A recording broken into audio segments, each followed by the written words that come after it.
Mite Mite. Miye Hello. Good afternoon. Good morning. Good evening. Hello. Hi, Father. Hi, Zapad.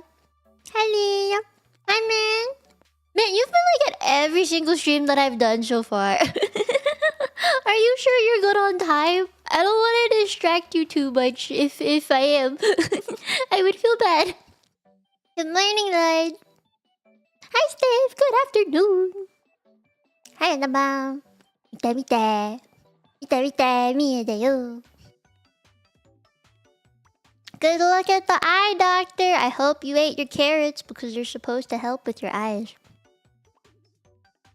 You're good? Okay, if you say so. I will not question you further. You are a grown person who can decide what to do with their adult life. Yes. I actually woke up a little bit earlier today and I made some dumplings. But like, I thought I could finish them before stream and I didn't finish it before stream. Michael! It's been a hot minute since I've seen you. How are you? I too need to go to the eye doctor because I ran out of contact lenses. I've been wearing my glasses for a really long time and I don't really like wearing my glasses. I mean, I guess if I'm if I'm sitting in front of my computer for a long time, then yes, I like my glasses. But I'm saying like if I go outside, I would prefer to wear my contacts. Because it's like, when you wear them, you have a bigger field of view. Like, I don't really like seeing the frames of my glasses. They kind of bother me. I've been wearing contacts since I was like...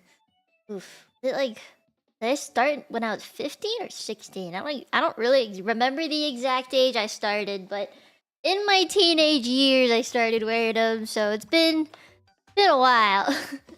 A long enough time for me to get used to them, I think. Won't believe what happened in this situation. Oh no, what happened? What happened, Michael? We have time to chat since I'm eating. Hi, Star Scout. I'm doing good. You can always look, yes. I find glasses to just never fit my face. I got them Asian genes, alright? Like, my nose bridge is not the highest nose bridge ever. So, my glasses will always slip down my nose. I hate it. It bothers the crap out of me. And I can't do anything about it. You know? Like, no matter how much I squish the little silicone bits together, the little nose pad things, no matter how much I squish them together, it'll always fall. It always falls. I can't wear those glasses where it's like just the plastic little bit. I don't know if you know what I'm talking about. Where it's not like a silicone. It's just like part of the glasses. You know? I can't wear those. Because those will definitely slip. And it feels like the glasses lens are pressed up against my eyelashes. You know? I need the little silicone bit to give it some height. Because my nose is flat. Yeah, I'm here. Good, you got a stream today. They always slip for you too? Yeah, it be like that. The thing is, if they're any smaller, then like it feels like they're strangling the sides of my head and I get like a headache from it. There's no winning. 8 a.m. Jesus, why?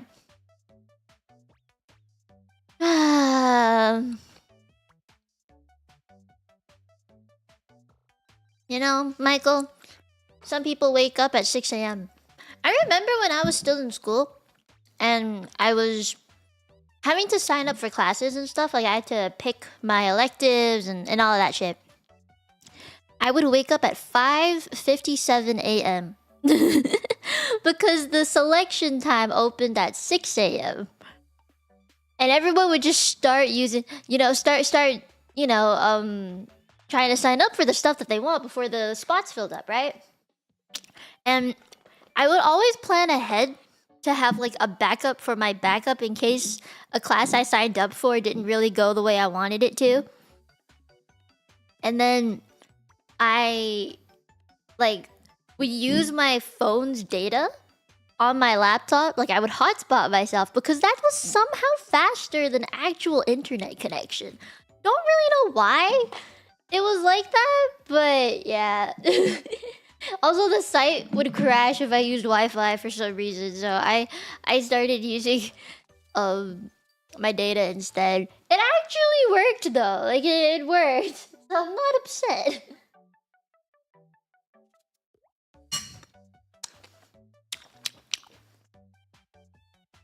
The school opens at 8 a.m. Well, yeah, people line up early. It's like a fucking concert. Hi, Rick. Welcome back. Also, I thought you wrote hot pot. You know, like hot pots are a savior, not hot spots. And I was in my head, I was thinking, you know what? Yeah, in this cold ass weather, hot pots are kind of the savior. I hope you have good soup. I love like Chinese soup a lot. I don't know if you ever had Chinese soup, but Chinese chicken soup hits different, man.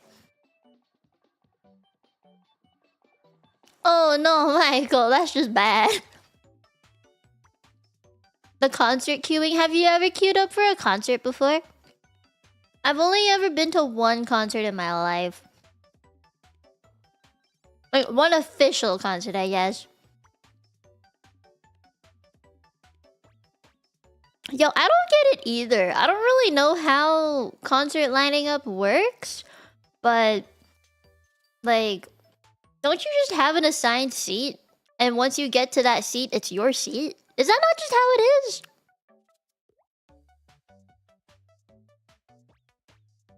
Or do they give you like a section and you just have to pray? Hot pot and hot spots are both saviors? Yes, I agree.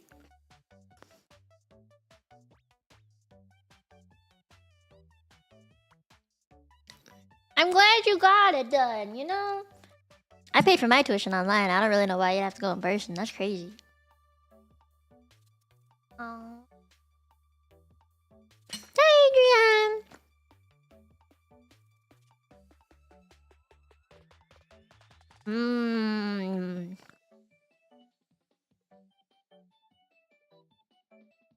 I take it that leads to people going to the... Oh, I get what you mean.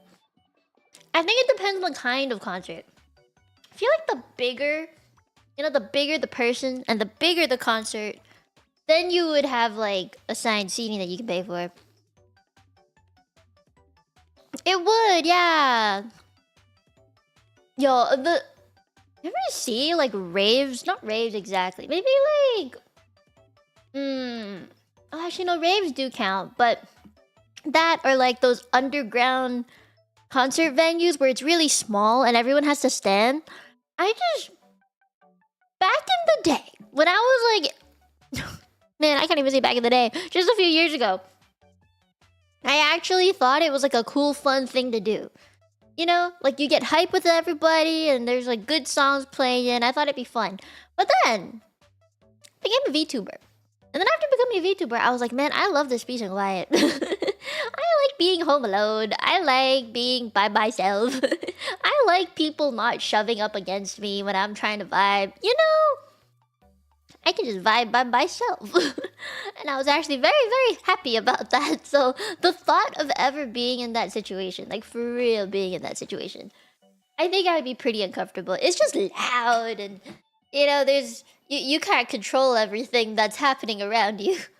I think like one of the things that has changed about me ever since becoming a VTuber is that like I require to know what is happening around me all the time. Otherwise I get super anxious about it.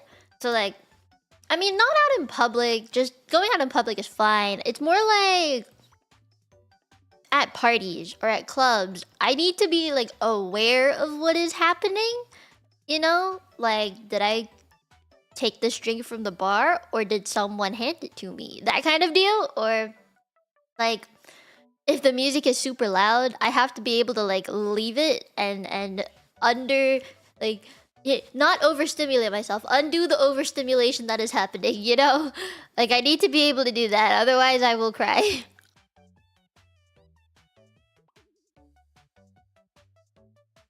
Hi, Repent. I'm still eating, so not yet.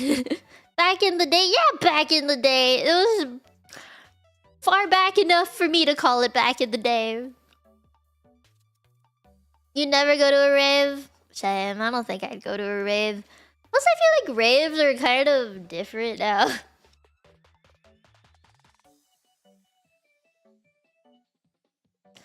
What are you eating? I'm eating dumplings that I made. They're just frozen dumplings, but they're pretty good. Pretty good. I've had them pretty much ever since I moved to Canada.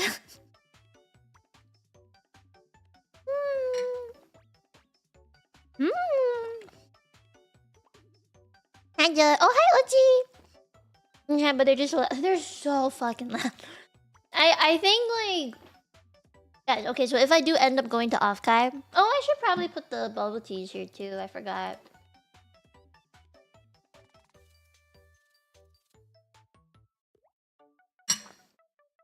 So, if big if here, all right, right there.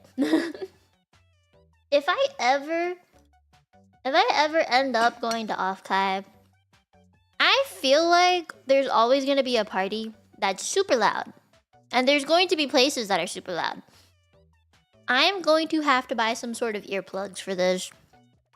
You know, like just to save my ears, cause I mean, I don't really want to be surrounded by loud sounds all the time. I don't know. Hi, Brian. It just hurts. And like, I love conventions. After having gone to a few in person, I think they're fine. It's more like those VTuber parties, the industry parties. They're kind of intense for me.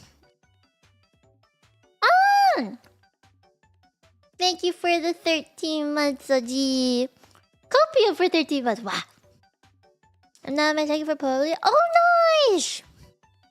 Hanging out so I can join the shop. Got more to come. Yeah! Ganbare, ganbare! Fighting haja! 나도 돈 필요해. I need money.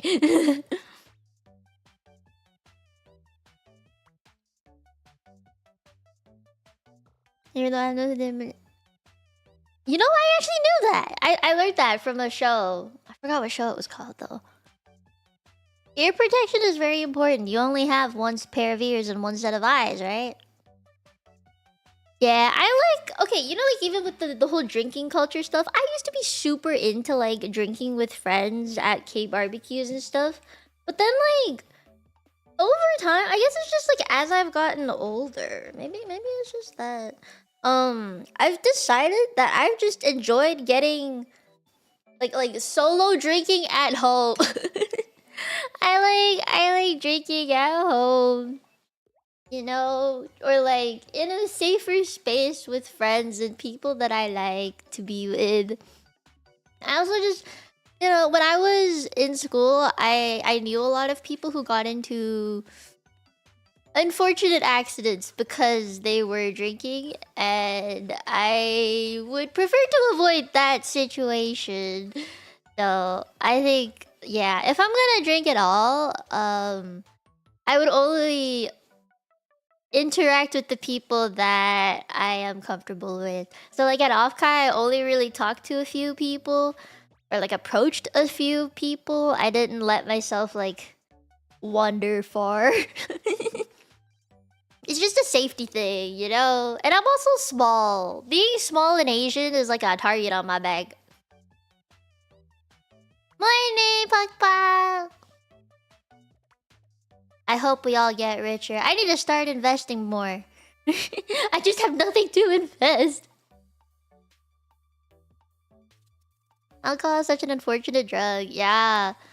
It's not good for you. I know it's like a social thing and people like to drink together because it lets them like let loose or whatever, but like I think there are healthier ways to do that as well. Instead of alcohol, you can get hype on adrenaline, which is also good for you. It helps you burn calories, you know? Like solo leveling but drinking and savor? No! No. Oh, there is a new solo leveling season 2. I don't know if you guys have seen it yet, but it's already really good. I've been looking for like new animes to watch lately, and those are like one of the ones I found. I also really want to watch the one about the salaryman, isekai salaryman dude, and Ken. Is it not Kenshi? Is it Ken something? It's very da like. You like the opening? It's good. Ecstasy. That's another way to go. Hi, thank you for Apple. English dub isn't bad. Oh, there is for the one that I was mentioning, the Kenshi. Is it Kenshi or Kenshu or Ken something? It's really similar to Dadadan in the animation stuff. Like they put a lot of cinematics into it. It's really good. If you like Dadadan, I think you would like that one too.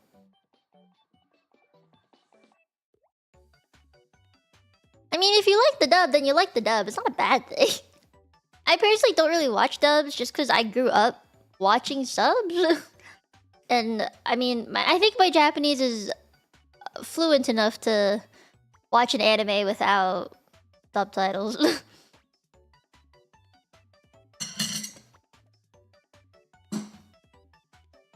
I understand, like, my understanding of it is better than my speaking, for real.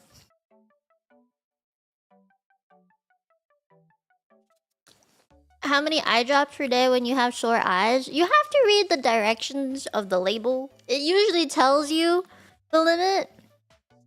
But because it depends on what you have. Every eye drop brand has a different thing.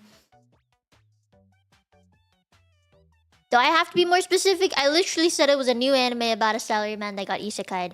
I think that's pretty specific. It's like a head. Is it head something? Man, English hard. I only know the Japanese title. With the Oji-san in a villainous body. That one I finished, I think. No, wait, no, I haven't finished it yet. They even come out with it yet? Am I thinking of a different villainous?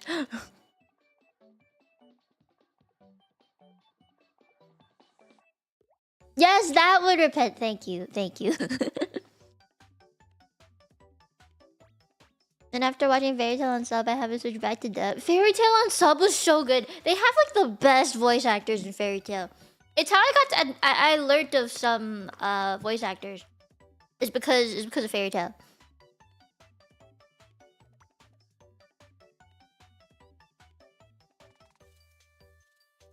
Salaryman unfortunately cannot.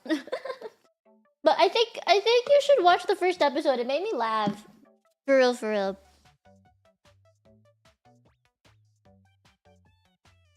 Do you guys mind if I go change into a t-shirt? I'm like getting super itchy and I have no idea why. Maybe it's because it's too hot. I wanna change into a t-shirt. You mind if I go change into a t-shirt real quick? Go for it? Okay. Give me a second. I'll be right back.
Okay, I'm back.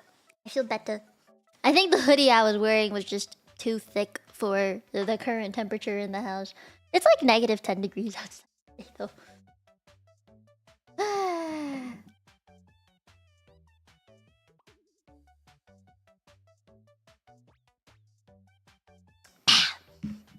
Whew. Ba-ba-ba-ba. Yeah, I get too hot at night too. I've been waking up a lot at night recently. Like I wake up because I feel itchy specifically. I don't really. I think I gotta start taking my anti-itch meds again. I hate taking them, but gotta do what I gotta do. Let me see. So, the thing that we're gonna do today, I need to go through a lot of presentations. There's a lot for me to get through. I don't think I'll be able to get through them all, honestly. There's quite a bit. From the previous one, I asked people to tell me if their submission was from like last time and I never went through it. And I don't want to go through them more than once. So if you guys recognize one, then you have to tell me that we already went through it, you know? You gotta tell me when I pick. What me say? Guys, forgetting to make at least one presentation. You're fine. You're fine. There's a lot of presentations.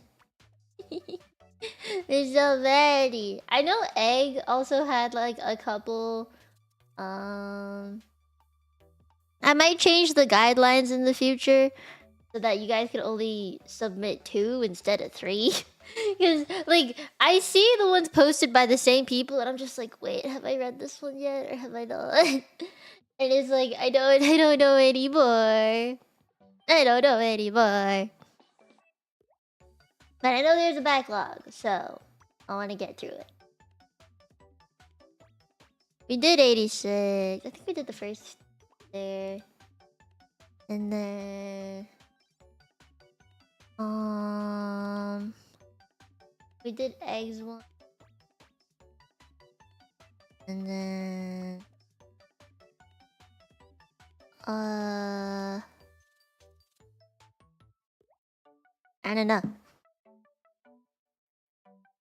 Oh, I wasn't really taking any new submissions for this one just because I know there's a backlog of older ones that I haven't been through. So you're fine. I'll go through it in the 5th one, maybe.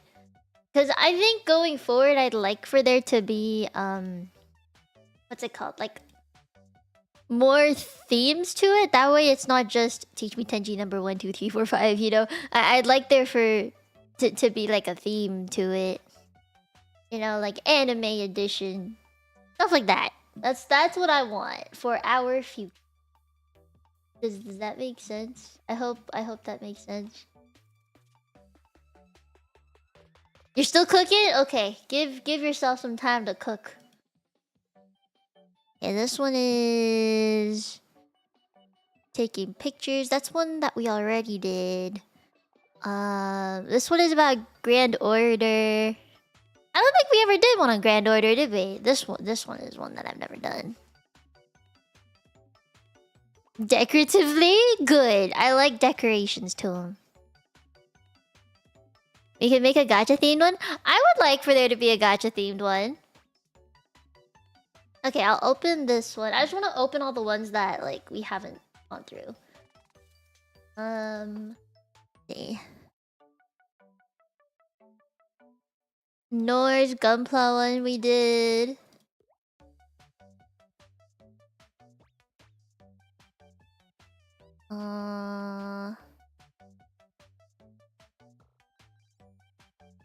Marky, did I do yours? The one on the SCP things? I don't think I did. I don't think so. I don't think I ever did yours, right, Marky? And then... you had a Devil May Cry one. Did I ever go through this? I don't think so. Don't think I went through that one. Neither got it. Okay, I'll go through those 2 today. Lex made a really interesting one about VTuber model stuff. And I really wanna go through that one.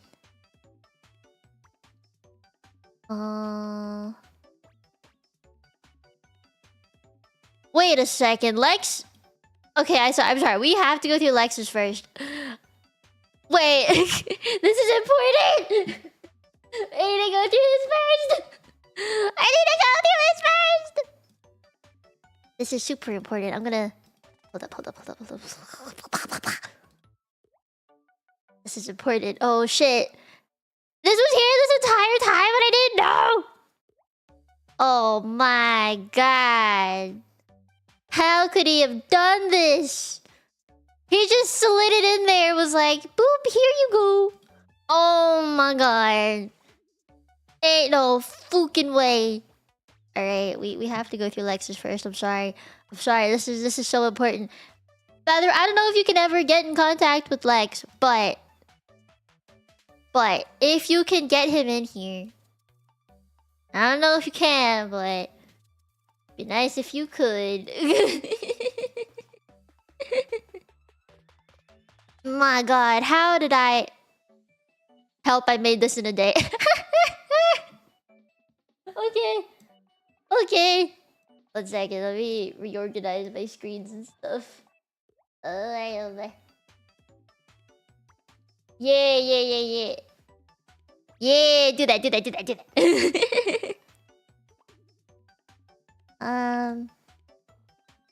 Voila.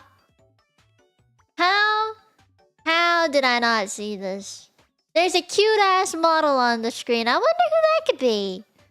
You know, it's just a cutie. That's a cutie on the screen. Oh my. What a cutie. That's a cutie. She'd be pretty cute. That's a cutie.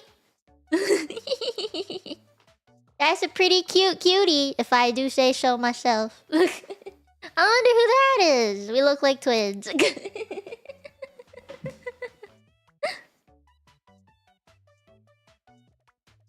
That looks like one of my Oshis. Yeah, mine too. How crazy is that?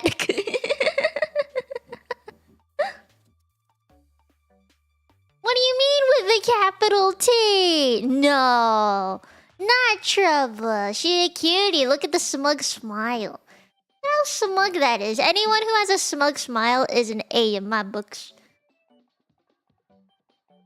Alright, let me read this.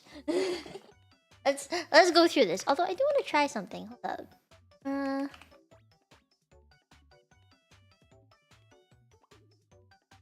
There's something I want to check before I start. Give me a second.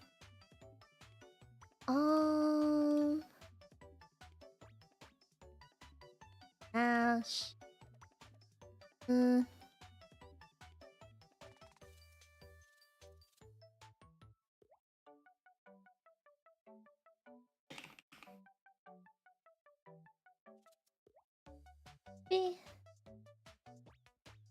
Never mind. Okay.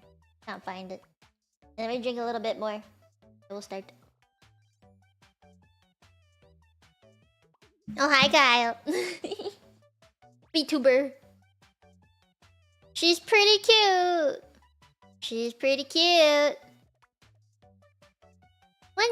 Good morning. It looks full of green flags. Thank you! I take that. I take those. Okay, I'll read this. An extremely basic introduction to making a VTuber model by Lex. I won't say his last name. It's weird to say someone's last name. when you say their name, I don't know. I'm gonna just say Lex, because we know Lex. Help, I made this in a day. Oh. Okay, creating the art. After coming up with an idea for a model, there are some things that need to be done to make the art rigging ready. Look at how cute that is! Look at how fucking cute that is! It captures everything about me. So beautifully. It's so cute! It's so fucking cute! Model art should be separated into multiple pieces. Oh my god. That looks horrendous! Hair strand, left, right, hide detail bits. Oh my god. I look like a doll pieced together. Have no void areas. Art hidden behind another layer should be filled in. Ah.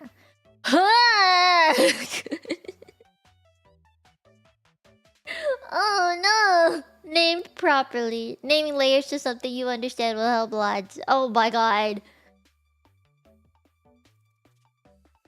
Oh, I hate this. Oh, I hate this. I hate this so much. Ah.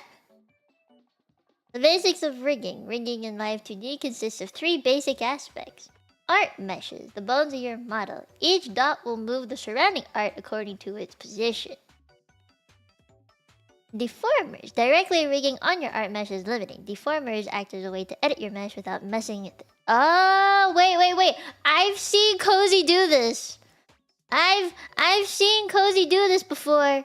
She usually uses this one. I've seen her use this one a little bit, but not as much as this. She uses art meshes a lot, I think. Parameters. Oh my god, I'm schmovin'. Parameters are keyframes used to remember movement. Can be used for basic movement and physics if used in a chain. Chain is another fancy word. Ooh.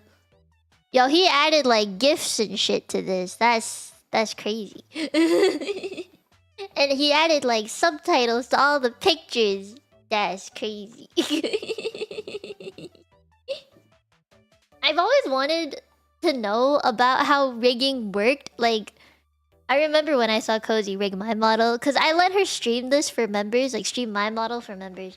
Like, if I ever were to learn how to rig, I would like to learn from Cozy, you know? Or Lex now, because apparently Lex knows how to rig too. But I saw her like clicking a bunch of buttons, and then for some reason it just made me move, and I was like, what did you do? You know, like, does it remember where you're moving the item? I don't... It just looks so complicated! You know, and I don't like complicated. Creating movement. We will use the head as an example for basic rigging. Yes! Okay, auto mesh the head. Oh, so there's funky buttons that just does it for you. Okay. Add a warp deformer. Ooh! Angle XY. Okay, so it moves it left and right and up and down. Okay. Add a parameter to angle XY. Parameter? Oh, the thing is, these are like points that they like set on, and then this is like the thing in between to go to that point. Ah! That's not that bad! Congrats, you made something move in Live 2D! Hey! I actually do want to rig something one day because it's part of the dono goals. So I kind of have to. After you've done rigging your model, you test it out. The intro is extremely cut down. It does not touch upon most things. Physics could be beginning. But with this, your knowledge on Live 2D has increased. It has! Look at this goober chibi VTuber rig. Think their name is Mino Mieko. It's me, yeah. It's me, yeah! It's me, yeah! Thank you for reading. You're welcome. Look, there's the chibi download. Hold up. This is why I wanted to do this. Give me a second. Give me 1 second. I got this. I know how to upload a model. I know how to do that. Give me a second. Need to extract this. Extract that. Okay, that's ready. In this folder. Drag this in. Okay, let it load. Mia Chibi Live 2D. Okay. Let's see if there's a new one in here.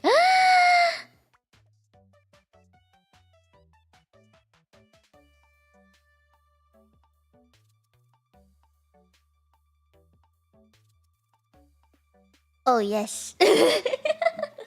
Wait, it's getting my eye smile. No! No! Stop. Stop! This is very gremlin energy. Wait.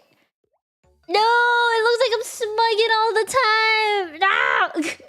This is not what I wanted. Hold on, let me check the parameters and shit. I wanna see if did he add any expressions? I don't know if he did. Check. No, there's no expressions to it. That's fine. I just wanted to check. Okay, wait. I need to make the eyes not do this to me. I don't want the eyes to do this to me. Don't do this to me. No. Okay, that's the head rotation, which is pretty good. I can look up and down so much. Oh wow, that's a lot of up and down movement. Okay, body's kind of stuck. Eye open. There we go. Stop! Eyes. Oh god. Relaxed eyes and just open eyes are very different. You see my pupils shrinking when I like raise my eyebrows and make my eyes super big? Yeah. I hope you can see it. It's happening. It's happening.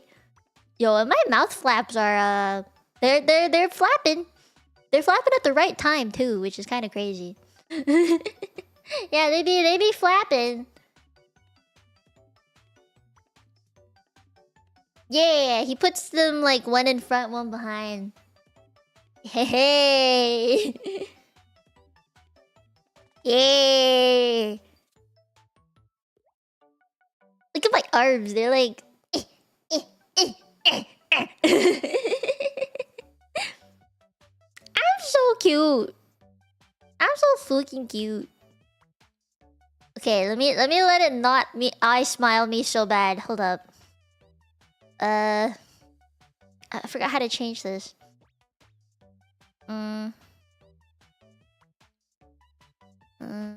0 point. Is that the way? Oh my god, it just thinks it's like open all the time now. Do that.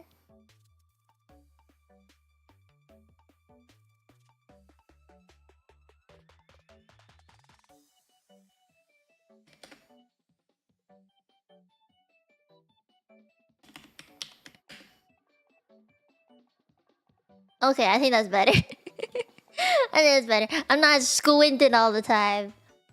Hey! I'm moving. I can't believe he made a whole model for me. This is crazy. Did he ever post this? Does anyone know if Lex posted this anywhere? Because if he did, I didn't know. No? You don't think he did? He just made this and was like, here, you'll see it when you see it. That's it? Man, I gotta thank this dude properly next time I see him. I can't believe that I've only seen it now. Oh, man. Man, Hobbit. Feels bad, bro. But I also feel really happy about this. Huh.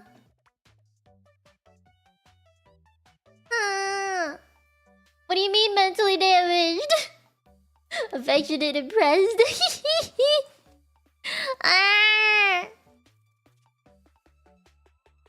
I like this a lot. I like this a lot. I would use this for like chatting streams or something, you know? Oh my. I'm super cute. Look at this goober. I got another goober to add to my roster of goobers.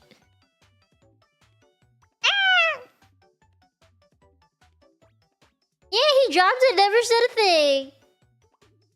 Plushie concept art very smug. Yes! I'm so happy.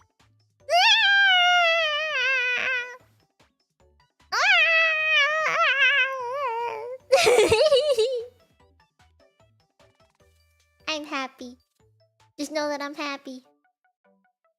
He do be doing God's work. I would have had to pay him like $1,000 for this or something. Like, bruh. This is good shit. This is some good shit. He just did it. Wow. Wow.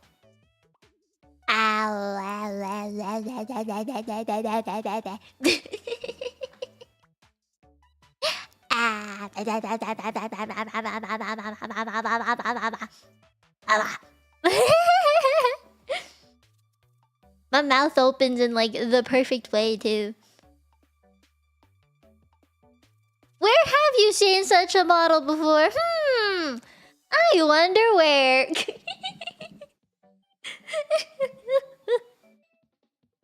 Well, now I can show a good old friend of mine.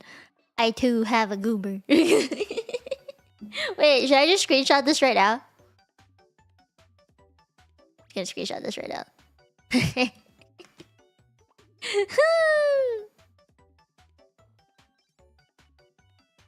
Let me...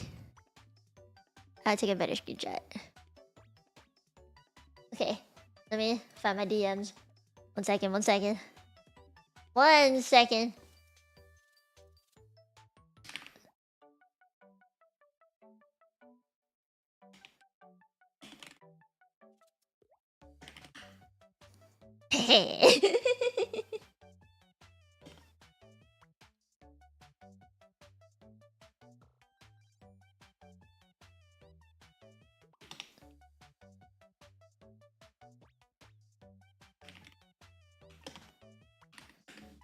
Okay, I messaged. I don't know if she's awake yet, but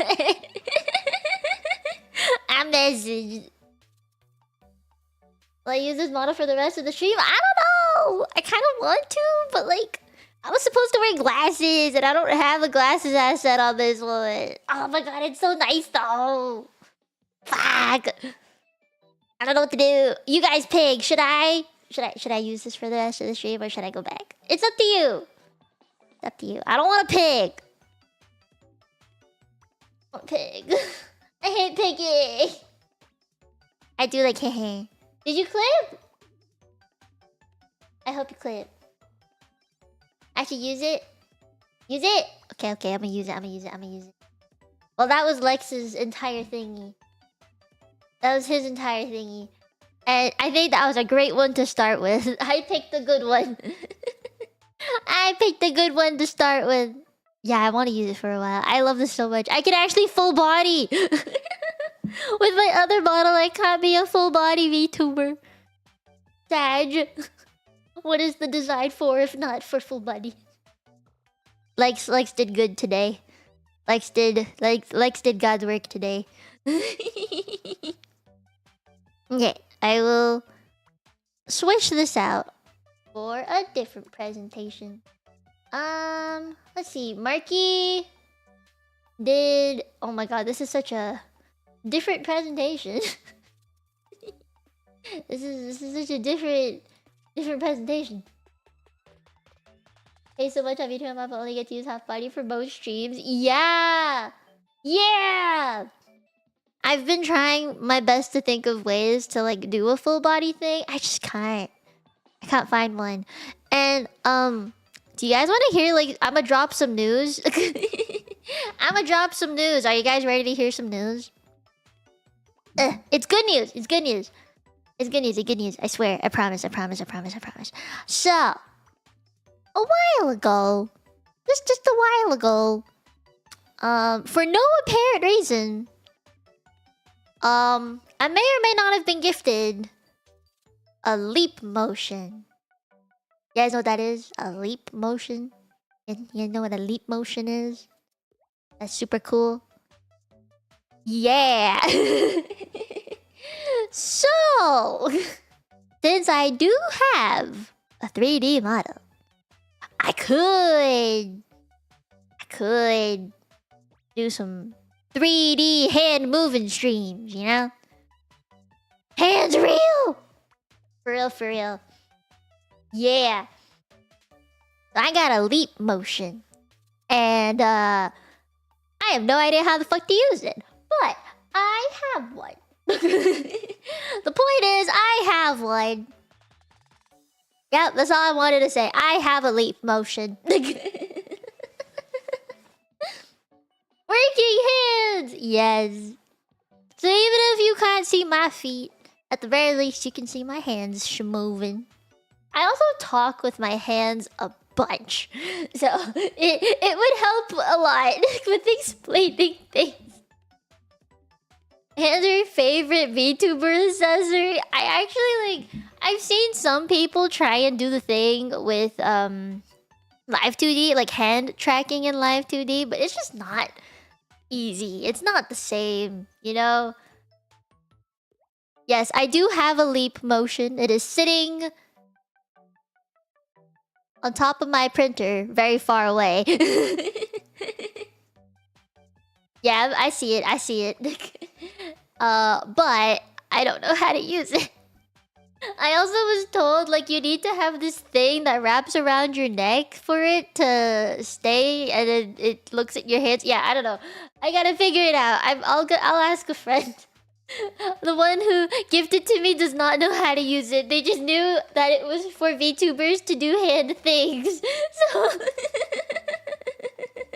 I just have the thing. The person who gifted it to me doesn't even know what they bought. They don't even know how to use the thing they bought for me. So I gotta figure it out. Configure the leap position? Ah. Got you. Okay. Well, I'll figure it out.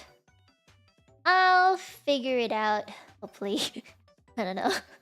I hope I figure it out. Okay. The next presentation we have is one from Marky. It is kind of sexy looking.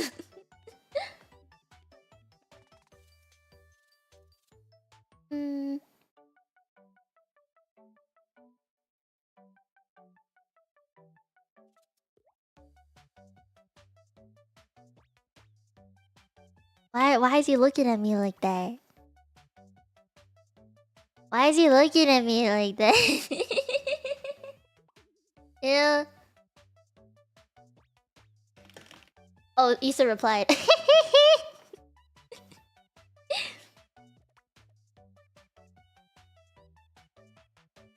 He's got a gun pointed at me. Ooh.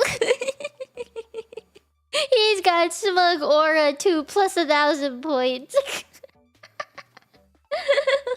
I mean, okay. See, if I had big model, then I'd be blushing right now. Alright, let me read this. There's a blurb that I have to read. Alright, this presentation will be a general introduction to the Devil May Cry series. Aha! Aha, aha. I see.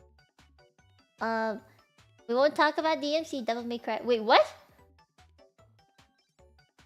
Wait, what? I'm confused. You say it's a general introduction to the Devil May Cry series, but you won't talk about Devil May Cry? Oh, that's a different thing. Okay. I thought it was the same shit. They're the same initials. Okay. Because while it seems to be a good action game, I refuse to play it out of principle because of how it treats the original series and characters. Okay. I see. Wow.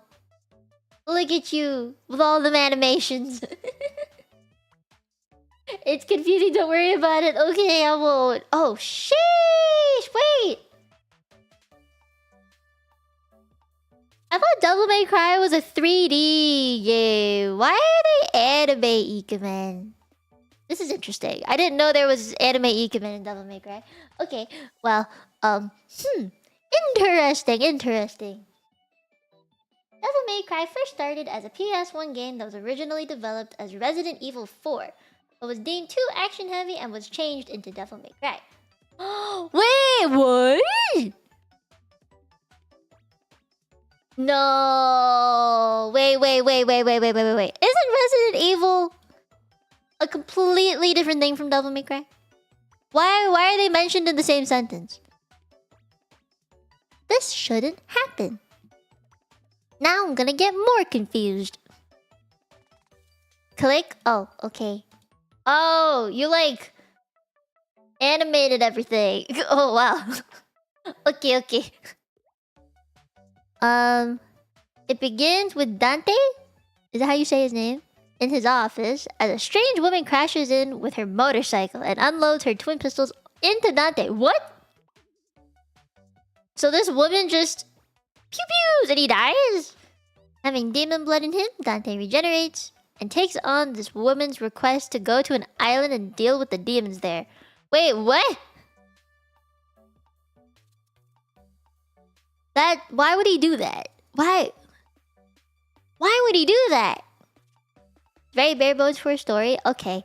The voice acting is kind of cringe. And the gameplay is nothing like modern action games would look like it could be. I figured. At least it's not Devil May Cry 2 since that game almost killed the series because of how bad it was. Oh no! No! I never played up, but considering most gameplay videos you find are spamming guns. Oh no! Worst boring gameplay ever. Oh no! The game is very inconsistent as a whole, and the devs don't even detail what happens in its summary in Devil May Cry 5. That's the one that I've heard of, the 5th one. Oh no. At least Dante looks kinda cool. Yes. Yes, he does look kinda cool. Devil May Cry 3 was your first entry into the series. I see. I see. Known to be a classic both as an action game and as a Devil May Cry game. Takes place with a young Dante introduces his twin brother Virgil. Oh, this guy. I think I like this guy more. It's the hair. I hate hair like this. I like hair like this. Yeah. Oh, hi, Chiro! There's one more? Oh, yeah. Definitely like this guy more. Set in stone, the bombastic and over-the-top style that can be known for in the future. So much words! Oh, wait, what? Dante, new owner of his unnamed shop, and then he receives an invitation from his brother, and then gets attacked by demons. That's crazy. Oh, that's why. I see. Devil May Cry 4 was the series' first next-gen entry for the PS3 and Xbox 360. Wait, then when did Devil May Cry 5 come out? Because that's the one that I know of. Okay, so it was mixed opinions. Wasn't polished or unique as DMC3 despite gameplay being the best news. Okay. Story also Aww. Not many people liked Nero either. Sad. Gameplay more simpler or basic than Dante. Aha. Oh man. Wait, Capcom released Devil May Cry 5. Oh, okay. Yeah, there it is. That's the one I wanted to read. Oh, it's the end of the story of the Sons of Sparta, Dante and Virgil, with many references to older games as well as a more forgiving execution of its gameplay. Nice. See, that's the one that I heard of. Nero. You wrote a lot, so I'm zooming. This is a lot. This is a lot of reading. Ooh, pretty. Wait a second. I like them as anime boys more. This kind of... No. They were meant to be hot Ikemen boys. What happened? What happened? No. They're not hot anymore.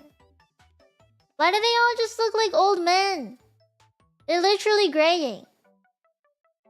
The hot Ikemens left the building. Damn. Edge. Wait, they're old! I thought they were like in their 20s. They're not qualified as DILFs. No, they're... What? Jilf's grandpa? Yeah, where's the 2D men at, huh? I like 2D men. I I don't like hot old men. No, because they're not hot. These ones aren't hot. They're just old men. I don't like it. No.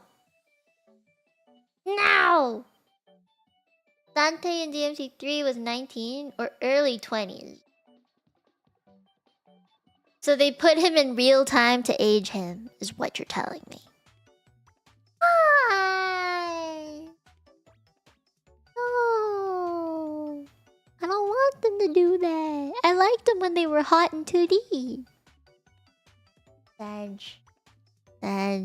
Okay, well, let me read this. Do I have to click? I do have to click. Okay. There's 3 pictures. Alright.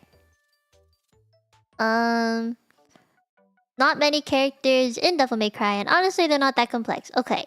They have things that many people love about them. Alright. Let me see. The main characters Dante, Virgil, and Nero. Okay.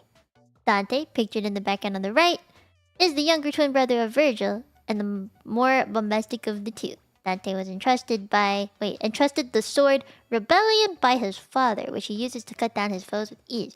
He uses 2 custom pistols, Ebony and Ivory, to shoot down demons as part of his job as a devil hunter. Interesting. However, he has a big heart and won't kill humans or demons who show that they love and care for someone else, and will not use their power for evil, which he views as a very human trait. Ah. So he's not an assassin. Got you. Let me see. Dante is deeply traumatized by the loss of his mother and his brother. He has difficulties connecting with people and a very, very poor self-image of himself. Oh, this is like mental sag. Oh man. Despite how cocky and overconfident he may seem, there's more to him than that, and I very much like that about his character. Ah. Virgil, the other old guy. On the left. The older twin of the sons of Sparta and wields the Yamato, a demonic katana that can cut through dimensions. You know, I feel like I've heard of that from somewhere. You know, I think I've heard of that from somewhere. The whole katana that slices through dimensions. I've heard of that from another anime before. I just don't remember which one. I'm sure there's been multiple though. You know? Bye, Rick! Ganbare! Let's see. I need to scroll. Virgil has a calm and cool attitude, cutting down his foes with ease and finesse. You know, if any dude wields a katana, it's always with finesse. He fights alone, has no known friends or relationships. He took his mother's death horribly and assumed that she left him for dead alone, triggering his desire and craving for power to defend himself. Oh no! This led to his defeat at the hands of the then Demon King Mundus, who turned him into a puppet that Dante fights in DMC1. Virgil was assumed to have died in DMC1. Oh, they killed a major character! Oh! Oh! Nero, pictured on the far right, is the latest series protagonist and is introduced in DMC4. Oh, we're time skipping. Where he is considered the main character from now on. Nero, got you. He grew up an orphan and developed a demonic right arm? After an incident where he protected his childhood friend, Kirie. He joins his older brother in the Order of the Sword, but works alone and bumps heads with other members. He wields Red Queen, a custom sword that only he can wield as a result of his demonic strength, alongside Blue Rose, a hand cannon to humans, but a dual-shot 6-cylinder revolver. What was the thing he's holding? I see it. He's also got the dark arm here, which I assume is his demonic arm. In DMC4, Nero awakens his devil trigger and accepts his power as part of himself, no longer afraid to show his demonic right arm in public. Nice. Wait, however, he loses this right arm in DMC5, leading to a friend of his making the devil breakers to replace his lost arm. Oh, so that's not a demonic arm, that's just robot arm. Lady, shown with her rocket launcher, Kalina N? Rocket launcher. This girl! this girl. I think it's this one. I think it's the far left one. There's just so much lore. Lady, fierce hatred of humans as a result of her father's obsession with them and their power. You know, whenever my dad is obsessed with anything, I actually also gather like a slight interest in it, and then it just goes on forever, and I'm just like, stop. So I kind of understand why someone would be like that, you know? Like, they would take a hatred of the things that their father's interested in. Like, I developed a hatred for, like... Let me think. I think it was actually basketball that I really, really hated, because my dad was really into it for some time. And my dad also kept spamming Michael Jackson music, and I was just like, I'm so done. You know, like, I love Michael Jackson music, but when my dad was like super into it, I was like, stop, please. You know, like, I understand. Like, just dad obsession with something, I will eventually learn to also hate. I don't know if this is like a dad power or something. But it's just so annoying. He kept going like, ew! Like, in the kitchen while he was cooking food. Or he'd be like, ooh, ah, ee! You know, he would just... I was like, please stop. And we could hear him like trying to like, you know, you know, you can hear him like jamming out to it in the kitchen. I was like, please, no. You know, we'd be in the car listening to his music. You know how Michael Jackson's music has like a 5-minute intro? The entire time he would just be like, I don't know, it's just a lie. I needed him to stop. You know? I hope you understand what I mean. You have to say ow. If you don't say ow, it's not Michael Jackson.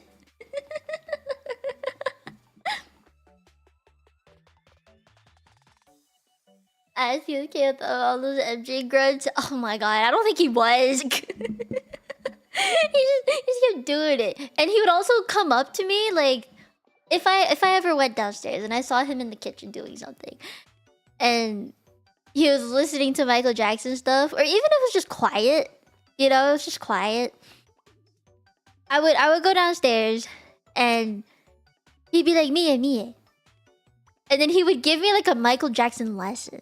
And he's like, you know, in the beginning of the song, you have to do like this.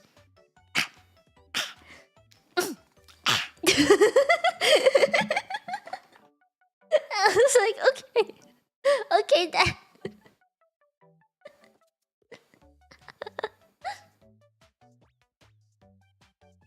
No, we're not calling him Mino Jackson.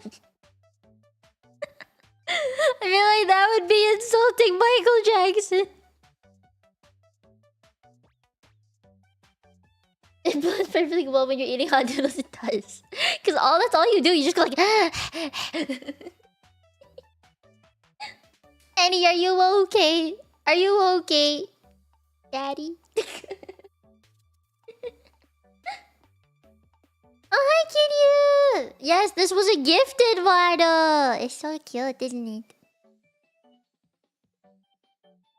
It's by Lex. Dante dances like MJ and DMC5. Fuck, man.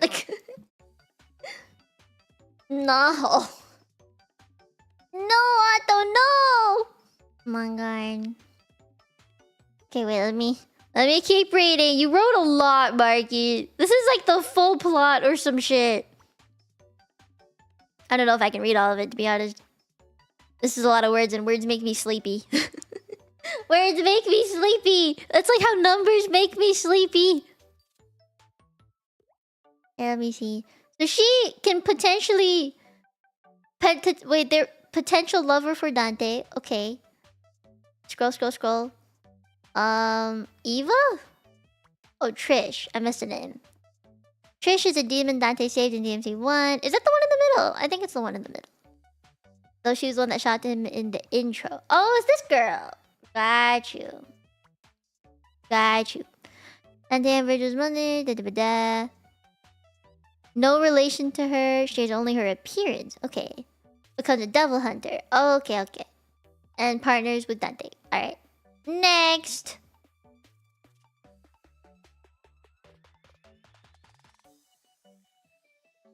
I mean, I like the gun details. Like, this is pretty and they're white. I like the fact that it's a white gun. This is pretty. This is also really pretty. This is the red one. I remember the red one. Okay. I don't know what's happening here. This is... Okay. Devil May Cry's combat is the main reason most people stay for the games, as the story is completed on the first run and any subsequent run on other difficulties will focus mainly on the gameplay. Oh. Got you. Whee! Pew pew pew! Ebony and Ivory. Yeah! Yeah, yeah, yeah. Let me see. There's still many ways to play and a high skill ceiling since DMC3. DMC4 is the hardest, execution-wise, while DMC5 is much easier. DMC3 having less high execution tricks. The gifts... Oh, that's DMC5. And they're only basic things. Okay, okay. Compared to the high execution combos and tricks people may have now. Got you. DMC series has been known to change how action games play and still maintains that with DMC5, though it has been years since it released. I see. It looks like a boss fight. Boss fights are boss fights. It is pretty cool though, the fact that you can like kick things in the air. I think you can do that. I know some games where you can do that, but not a big thing really. Those are basic enemies? Oh damn, the boss fights must be really intense. You have to grind in this? You have to grind for like things? I would hope not. Grinding for things seems really difficult. I don't want to grind for shit. At least in a game like this. Also, you can see the controller. Let me see. An example given are the counters that Nero can initiate with his Devil Buster move. I assume that's the one on top? I think. Devil Buster move. A grab that Nero has access to and can be used at any time and on essentially any enemy in the game, including bosses, no matter how big or small. Ah. Oh, there's no program prompt or quick time thing. You just gotta do it. Oh, it's a counter move. Ah. Each character is a slightly different playstyle. Wait, can you play as any character in the game? Or do you have to only play as one? Like the main protagonist kind of deal. Dante can switch weapons on the fly. Ooh, nice! Between gun and sword, I hope. Yeah, style switching mechanic. Virgil mainly fights with Yamato. Use summon swords. Ah. Okay, okay. Oh, okay, okay. I see, I see. Gauntlets, booths. I can't pronounce that. Broadsword. Huh. Huh. Red Queen, Blue Rose. Oh, I like the names for these things. Red Queen is revved up like a motorcycle. Hey! Blue Rose imbued with demonic energy. Explosive rounds, much more violent. Ooh. Ooh. This is a lot of reading that I don't want to do, I'm not gonna lie. There's more reading. I thought that was good, and then it just continued, and I was like, damn, that's a lot. That's a lot. Eh. Monster! Ah, memes. Of course. Of course you have to add the memes. Okay. You said you... Wait, this is mostly from memory? That's crazy. Nah, that was a lot. I don't know what you mean that was from memory. That was a lot. Was that not a lot? There was so much, I like zoomed through it. Do you need to time check this stream? No, not particularly. Although, Churl, could you help me? I don't know which specific presentations I've done versus the ones that I haven't read. If you can like react or do or like put a specific emote or something to the ones that I've already done, that would be helpful. Cause it's hard for me to keep track. Cause there's like words and typing in between, so I'm like, ooh, I don't know which ones I've done, which ones I haven't done. It would be very helpful. I like the idea of the game, and I've heard a lot about it. I just never really knew what it actually was. Like, I've seen gameplay, I've seen VTubers stream it, because it's a very popular game. I just, like... I never got into it myself. I don't think that's a bad thing, though.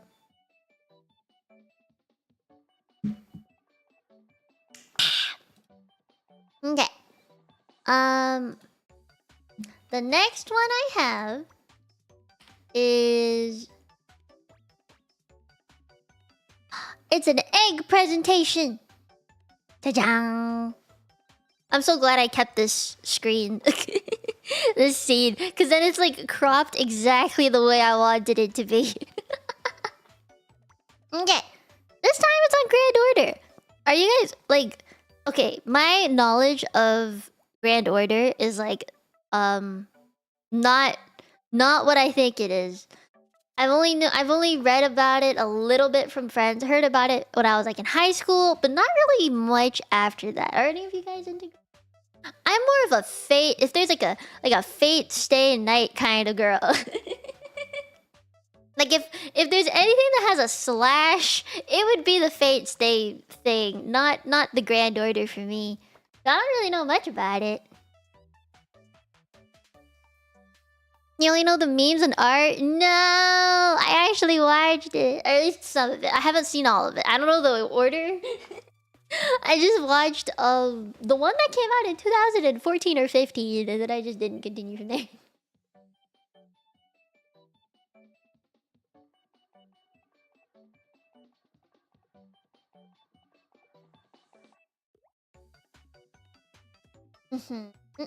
Gotcha.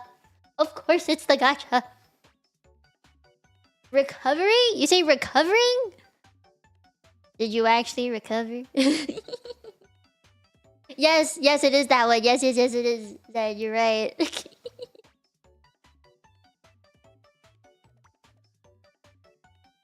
Well, I guess now we're gonna learn about the Winter Queen. Okay, Egg has also included some words. I have to read what he wants to say to us.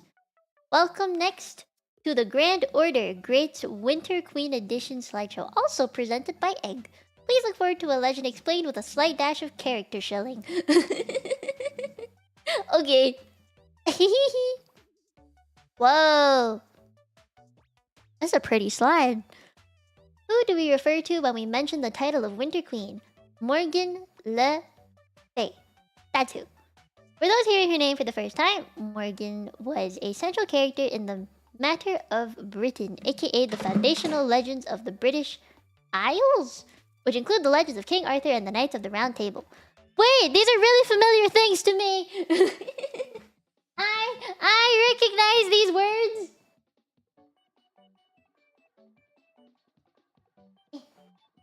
I recognize words. Yes, am smart.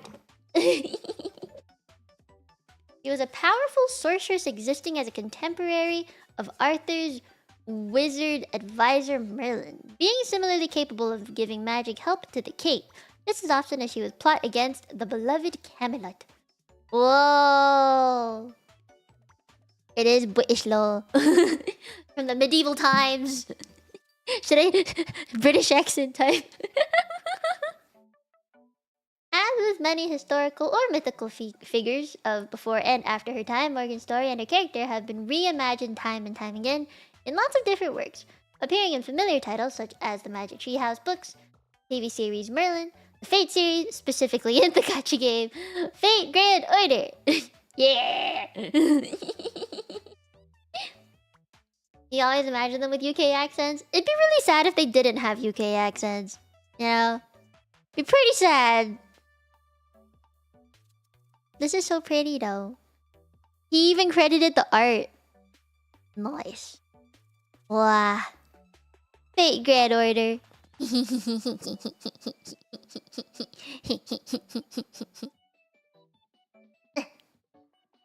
Ooh!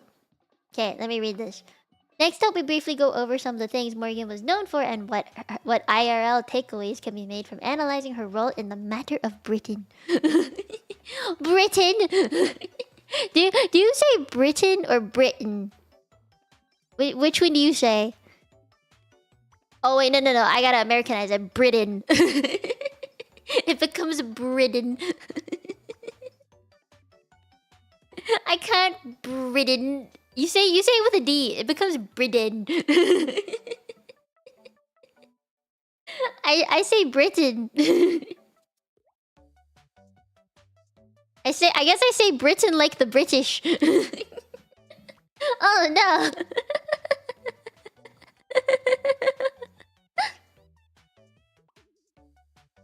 Okay, let me continue reading. Britain? Tane? That ain't it. Okay, let me read. Fast facts. Morgan Le Fay is generally agreed to be the sword-pulling King Arthur's sister, if not at least half-sister, but with closer ties to the world of magic and fae compared to her brother. Overall, Morgan cast the biggest shadow over the kingdom of Camelot during Arthur's reign, perhaps with the exception of the traitors. Oh, Sir Mordred, I know this name, who was largely responsible for the kingdom's final downfall. Yeah, I know this name! She still had some good deeds noted around the start and end of Camelot, such as granting Excalibur at the beginning of Arthur's career and carrying Arthur himself to the Isle of Avalon at his life's end. So she lived to see him be born and also lived to see him die. Sag. Big Sag. Character cultural analysis. Whoa, fancy words. Morgan's unpredictability within her own tale seemed to be analogous to old Britain's resistance to cultural changes, which did include the nation's adoption of new religion, evidenced in story by the quest for the Holy Grail. Oh, Holy Grail! Another fancy name that I know of. Among other things, likely introduced by the Romans. Morgan, despite being in a similar role of magician guide as Merlin, may have also experienced villainization over time, due to the fact that many Middle Ages inhabitants had started adopting the view that witchcraft was evil, perhaps even devilish. Following this train of thought, Morgan was a magic lady, thus a witch, and thus had to be, ultimately, evil herself. Sag. This is a pretty slide, though. He made this really easy to understand. She's so pretty. She's so pretty. Okay. Fate Grand Order interpretation of Morgan Le Fay, the one that is known as the Winter Queen, is first voiced by none other than Ishikawa Yui. Oh, I know this name! Known for many roles including, but not limited to, Mikasa from Attack on Titan, 2B from Nier Automata, and most recently the duelist champion Clarand from Genshin Impact. Oh yes. Oh yes. She is the voice of the mommies. I really like her. I've known her for a while. She's one of the few VAs that I actually recognize. Morgan flip-flopping from good to evil and back in her home tale seem to translate to her being a berserker servant, meaning she fits in a group of historical mythical figures known for a lack of sanity and or an alien sense of morals compared to our own, such as the Roman Emperor Caligula and Hercules. Wow. Wow. Within FGO's Avalon Le Fay story arc, Morgan has been reimagined as a tyrannical fairy queen, with her own answer to Camelot and the Knights of the Round. Left to right in the image, her stand-ins for Sir Gawain, Lancelot, and Tristan. Banger musical theme with profound majesty, and melancholy, and a lot of magical firepower. Wow. Oh, wow. Also, Grand orders Morgan as best wife. Don't believe me? Look, she says so herself. She does. She does. She does say it. Oh man, she kind of cute and tiny though. She kind of cute and tiny though. In the other one, in the little sketch there. Ooh. Oh wait, super cute. Thank you for watching the second presentation of egg salad sandwich. On to the next. Nice. Good for you, egg. I am proud of you. Thank you for your presentation. Arigato, arigato. Babu. I do like Nendroids. I wish I had one, but they're so expensive for me to buy. They're always overpriced when I try and look for them, and I'm like, no! I don't want to spend my money!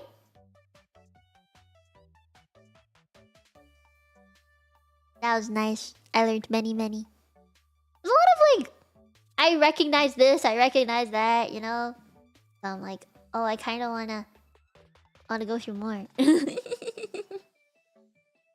Okay. Okay, I see that Adobo made one, but I don't have PowerPoint. So I can't go through it, unfortunately. It has to be another thing that I can go through that I haven't watched or read.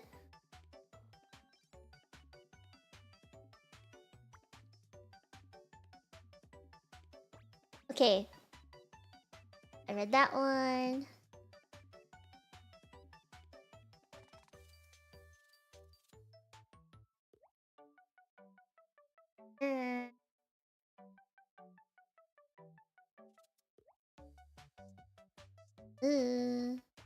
Pretty sure I went through that one. I didn't react to anything here, I don't think. I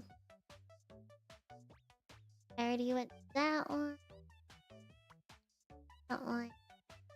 I remember that one. That one. We went through eggs already. I feel bad if I go through more. I mean, I can. You guys are okay with it. Egg did submit another one.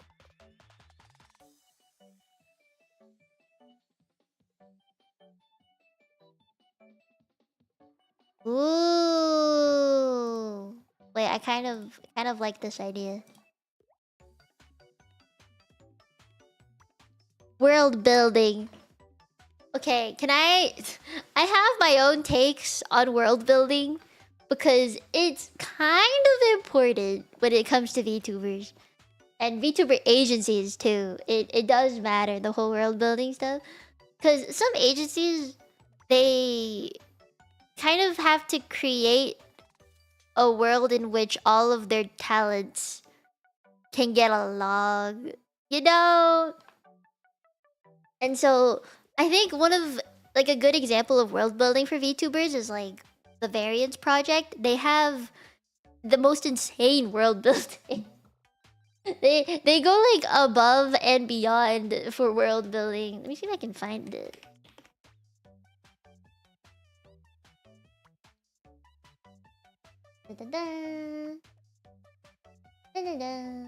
Yeah, if you look at Variance project, you'll see that this is like it is supposed to be an agency. It's an agency, but like they have spent a long time developing like different factions for their VTubers, like they each with like a different theme to it.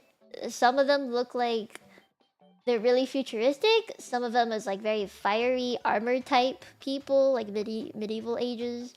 Some of them are more like fantasy coded, pastel-y and stuff, like churchy. Yeah, very church-like. They just put a lot of effort into the thing, the world building. Yeah, V4 Mirai is a school. I think V Shoujo is also like a, you know, they recruit them and stuff. They have whole animations on the world building for those. And then there's, I mean, I think every VTuber comes up with some kind of lore as well. Yeah. they create the world of which their character is from, which their VTuber model and stuff is from. Some people will be like, I come from this fey forest called blah blah blah, and I wanted to learn more about the human world, and therefore I left home to you know. And then some people will also go really far into the world building that you know they can make the whole animation about it, and I think in a way it's like important for VTubers to have that, you know. I don't think it's necessary because a lot of people forget it, but I do think it's like a good thing to have. Yeah. So I didn't really do much world building. I kind of just went for it. I was like, this is a cool idea. I'm just gonna use this. I never really put too much thought into the world building for my lore or anything like that. Yeah, everyone has their own way of going about world building. And I remember when I was in school still, I had a friend who was super into fan fiction. And I would help edit and write her stories together. So I participated in a lot of world building. It was a lot of like brainstorming. Lots of bubbles and things that had to somehow connect with each other. Yeah. It was good though. It's actually really fun. It kind of immerses you in like a fantasy that you wish were real. Yeah, because you get to make it up all by yourself. If there's more world building than character building, then the balance is thrown off. Yeah. It is a lot of work to be able to come up with a scenario that, like a world that allows all VTubers' lores to connect to. But the reason why agencies do that is like to show that despite them having so many different talents, so many different people with different interests and different stream content, despite all of that, there is something that they have in common. And it builds like the community aspect of everything. You know, you'll have mascots, you'll have the world, what it potentially could look like, how they all came together. You know, it gives a sense that you are a community more. And that is why the world building exists. You know? And like Kawa didn't have like the strongest world building thing. And I think it's because we were like an adoption agency. We weren't like starting from scratch, right? So in that sense, it's more of just like we have come together to start waves in the VTuber community. That's why we're Kawa. Stuff like that. Yeah. It's like a smaller world, but it made sense. Having the room to be flexible with it also was a good thing. Some people get really into it though. And I like both. I like having the option of either or. I like world building. It's fun. Wait, I should probably read this. Okay, third and final lesson of egg from egg salad sandwich. Welcome everyone to the Considering Your Creations world building presentation. Please quickly note the disclaimer. I, Egg, am still working on finishing a written fictional work of my own in my spare time. Thus, this is all opinion and may be subject to change. Okay. Wow. Wait, I recognize this! I recognize this! Oh, shit! Oh, shit! I recognize it! Oh, my! I recognize it! Hee-hee! Tee-hee! But it's in Chinese! Hee-hee! Okay. Possible misconception about world building by readers and beginner creators alike is that world building is merely the place alone. This is quite the oversimplification of how a story, fiction, or to an extent, non-fiction can be written or analyzed. Ah! Yeah, I kind of get that though. Instead, a story's world is probably more like an organism with many different parts that make it feel just as real as the planet and universe we stand in, with geography, time, flora, fauna, cultures, tech, and more interacting and clashing together. When a writer, whether for a video game, God of War, a D&D session, a series of books such as The Lord of the Rings, or a franchise of movies such as Star Wars, rest its soul, gets around to planning a world out, it can set a solid ground and necessary boundaries for kicking off the cooking of a great and consistent plot. Part of the fun in writing, especially fiction, is escapism. Thus, fellow writers and anyone else experiencing a plot with solid world building will thank you for a story that feels alive, genuine, and immersive, a great escape from the doldrums of our usual world. He uses such fancy words, but it sounds so cool. Okay, the process for world building, according to Egg's observations. Okay, first is narrow it down. These three words are almost synonymous with coming up with a basic plot idea and genre, but this can also apply to character design. More on that elsewhere. Okay, in other words, come up with a bright idea for a plot and then think of how to make it more specific and unique. So many versions of isekai fiction exist because of this. You know, I always wanted to come up with my own isekai. I'd love to come up with my own isekai. Do you guys think we can make our own isekai plot one day? We can world build an isekai. I'd love to isekai something one day. I wanna know what it's like. If I got isekai'd somewhere, what would I do? What would I be like? You know? Like, what is the first thing I would do? Then if I were to get isekai'd, I think the first thing I would do is get food. You know? Because that will determine what I do with my life. If the food in this isekai tastes like shit, I am going to introduce them to the wonders of salt and sugar. You know? That's important. And if their food is great and they need like technology, like they still work off of plain old fire, no running water, they gotta go trek up the mountain for some good water and then trek it back down, or they need a well, I'ma introduce toilets and a sewage system. You know? Power, water pressure, right? I'ma make them make water towers and shit. Or if they have technology, then they need electricity. You know?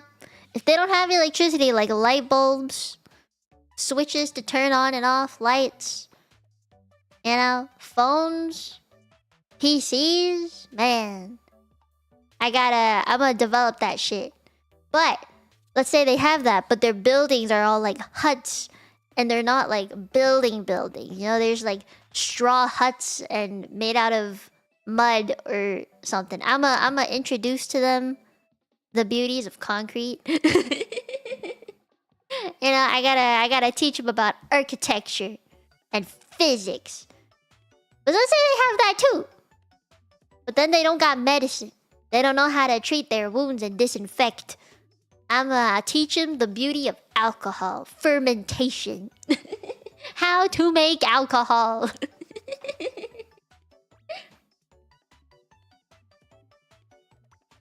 I took physics class. I know how to make a light bulb.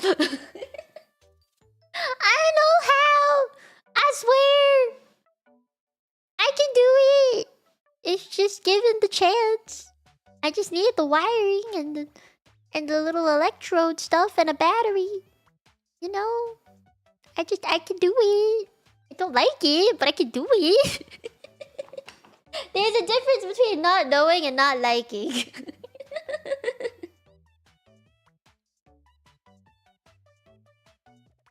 Sand, rock. Yeah, I'm gonna teach them how to make glass.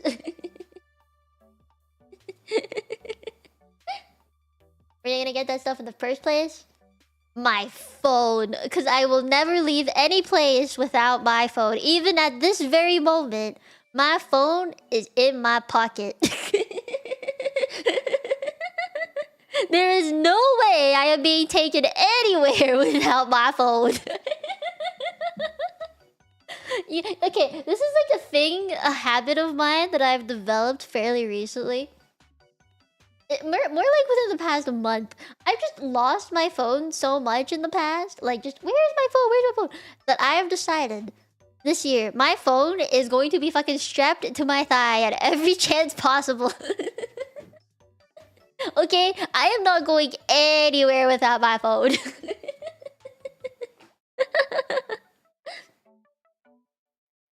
Got sent to another world, so I guess I'll invent the toilet. Yes.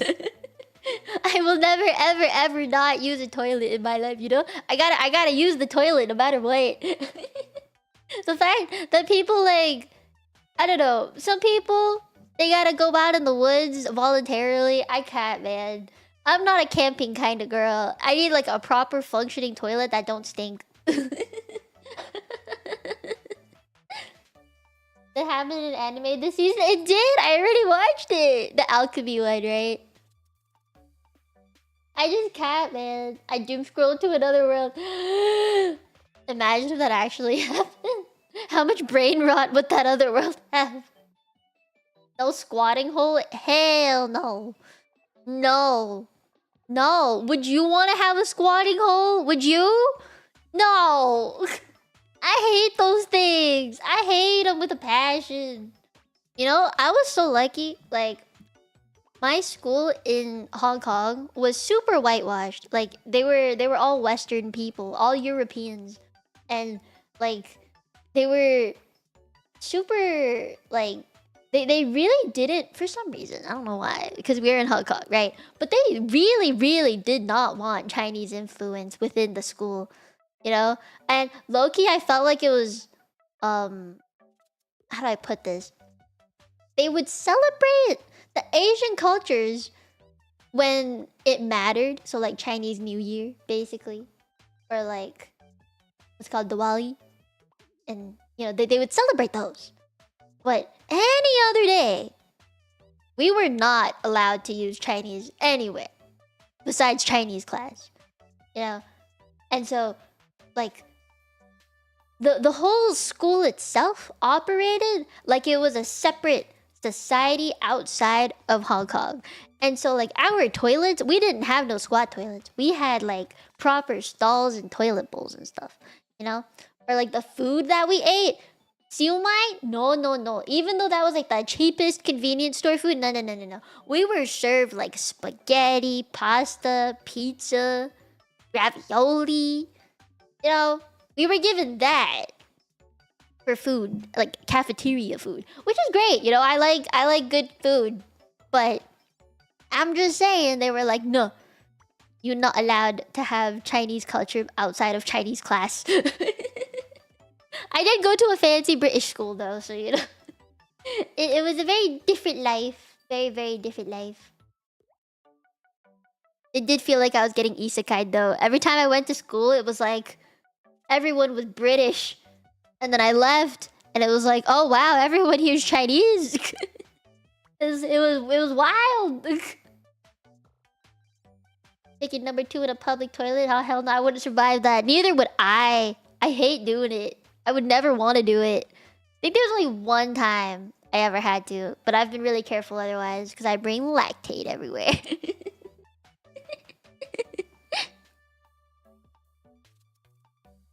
Okay, wait, I should probably read this. I didn't finish. I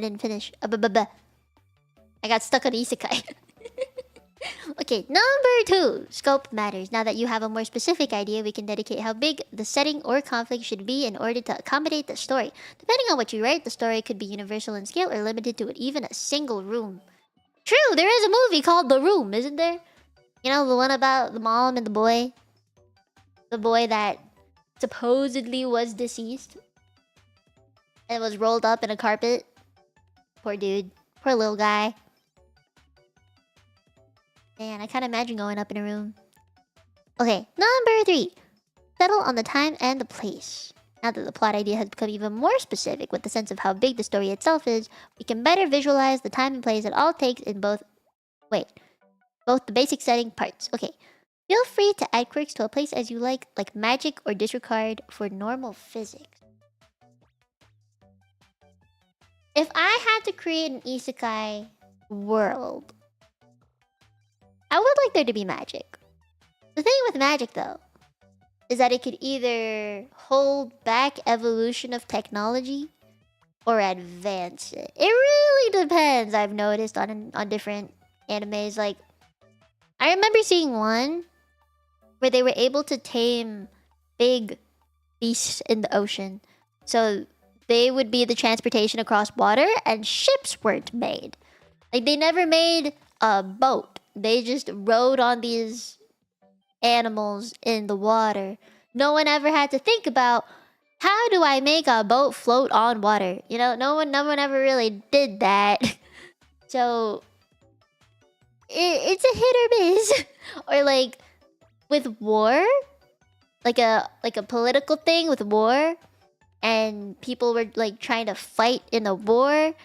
No one created cannons because everybody was using magic to just fire fireballs from their staff, right? So they had no need to ever think about, how does one make a cannon to shoot at, you know, to shoot things at.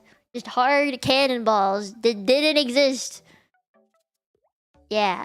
So I was like, interesting.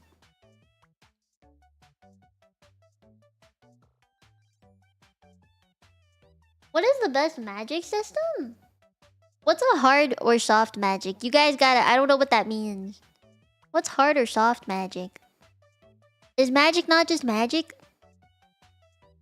The only magic I know is like elemental stuff. Oh, smartphone isekai magic is actually super funny.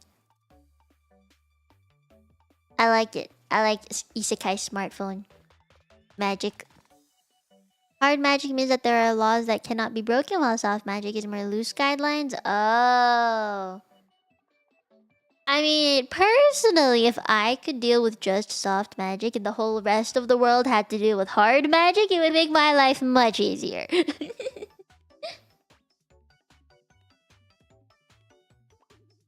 Soft magic's random bullshit go. Fairy tale anime, the soft magic system, everyone can play magic however they want. Oh,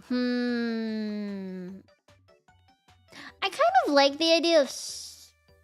the soft magic is a nice idea, but... hard magic seems more fun. If that makes sense. Soft magic is like... everybody has something. And it's kind of like, I love that everybody has magic to wield. But then it ruins the specialness, the uniqueness of it. So... hard magic to me would be more interesting. Yeah. Yeah. Oh, I've always liked the ones where it's like you gotta I don't know, you gotta pass a test, or you gotta like eat something and then bam, you get power. I like those. You know, I don't like it when people are just born with it, right? I don't like that. I don't think people just get born with shit. That's just dumb. Cause then that means a baby can wield it, right? You gotta do something to have it. I feel like you gotta work for it, you know? You don't work for it, it ain't... It's just too simple. You know, it's just too simple. You gotta work for shit. Does that make sense? Like, I just feel like if it's too easy, you're getting shit for free. Right? Well, then again, if you get isekai, then maybe you're not really getting shit for free because you lost a lot of stuff, but... I digress. I think you should have to work for it. So maybe hard magic would be more fun. Makes extraordinary stuff stand out? Yeah, then I'd like that more. Yeah, I'd like that more. If I was like reincarnated, not isekai, more like tensei. Isekai is... to me, okay, there's the difference. Isekai is like a broad term of just going to another world, right? But to me, isekai also means... you have to be transported, like you're teleported to this other place in your original body. I think if I were reincarnated, like the Tensei, you die by truck-kun and then get born into a different body. I think those two already make a very big difference in how I would act in that world. Because knowing that I'd have to be in a different world in this current body, I'm like, oh, I am fragile as fuck. I will not be able to withstand anything. So I would go for the more like peaceful route. You know, I want to live life, have money, and you know, just do what I can to survive. But if I were reborn, and I was reborn, could be as a noble, could be as poor as fuck, could be in the future. I don't know. You know, I would I would behave very, very differently. Is Dr. Stone considered as a pseudo isekai? Yes, I think so. Because they're still in the same world. They're time skipping. It's more of a time skip than a isekai to me. Yeah. Oh, I still haven't caught up on the new Dr. Stone stuff. The last thing I remember from isekai, not isekai, sorry. The last thing I remember from Dr. Stone is that they cryoed a guy. What's it called? Cryo sleep? Cryo sleep the dude? The bad guy who got hurt? Yeah. Chuck-kun can't keep getting away with it. No. But what if I want Chuck-kun to keep getting away? Oh, I gotta keep reading. I'm still on number 4. Figure out flora, fauna, aka think logically on what plants and animals would live there, and the people too. For people especially, think on whether or not they're human and whether their socio-cultural and technological developments are like. Okay. I want somewhat similar flora to Earth, but without the pollen. Can they not have the pollen so I don't fucking sneeze everywhere? I would like them to not make me sneeze everywhere. They cryously to Kasa to find the origin of the Medusa beam. Ah, yeah. Yes, the flowers. Just no flowers. I like flowers. Can they just not make me sneeze? I just don't want allergies. Oh, maybe I can magic away my allergies? Is that an option? That better be an option. I would like for that to be an option. For animals, I want there to be like fantasy versions of normal animals here. So like a unicorn, you know? Or an alicorn. That'd be nice. I want alicorns to exist. Or like for rabbits to also have the horns. Just like animal with horn equals fantasy character. You ever notice that? Or like dog with horn. Cat with horn. Even a squirrel with a horn. just animal plus horn. And then everything works out. Girl plus tail equals fantasy. True! Wait, yeah, that's actually really true. So like, I don't know why. I'm always thinking that these isekai worlds are more of like in the past, you know? I don't always think of them as in the future kind of deal. I would love to see an isekai world that is like our future, but also with magic in it. Does that make sense? Kind of like the misfit thing. What's it called? Fuck. It's the one with the incestual siblings, Loki. Mizuki? I think that's her name. It's like future now isekai like with magic in it. I would like that kind of world, I think. Yeah.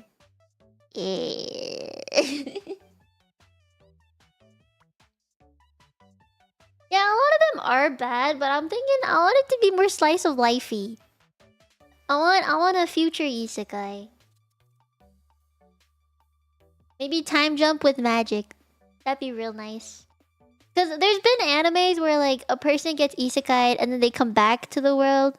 The isekai oji-san or something like that. And this happened multiple times. You know, or like the one about the girl who tries to get $1 billion in yen for her retirement because she can isekai herself here and back and stuff. Always wanted that. I think sci-fi is like definitely more sciencey, but also like robots. A lot of robots. Or developmental technology kind of thing.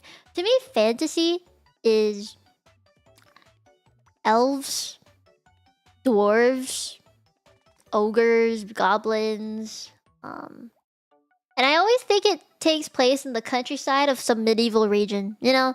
Like straw hut houses, wood everywhere, cottages everywhere, farmland, or like stone floors for the road, carriages, caravans. I think that's more fantasy-esque. Oh, and their clothing is also very different. Maybe like sci-fi clothing is always very tight.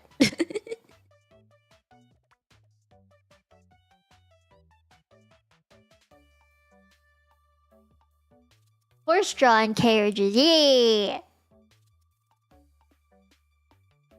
Yeah! I think yeah! I think I'm on the right track here. I had to think about it for a second. Because sometimes I just yap and I don't really know what I'm saying.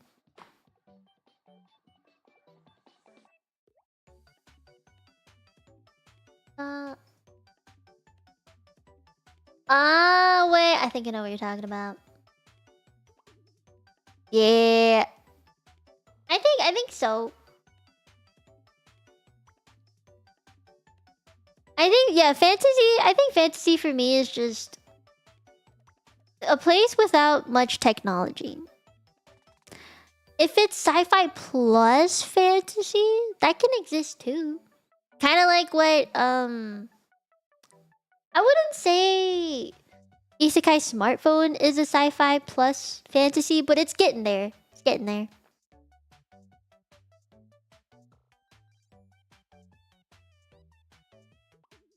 Okay, let me finish this. I've been on this slide for forever. Hold up. I forgot where I was. This last one may be vague. Number 5. What do we mean by write only enough? To me, it's a matter of writing only enough details about an overall world or any specific setting so that there's still room to add in specific details as you gradually gear up to write the story properly. This will be important towards keeping the plot relatively grounded and consistently subject to a certain set of in-story natural rules, but still open enough to not write yourself into a corner as well as throw in twists. Ah! Wait, did I figure out the series, the famous series, by looking at the examples? Giant robot battles, planet-wide scope, Earth plus Cybertron, robot-dominated planet set in the 80s. Humans plus Cybertronians. Destroyed.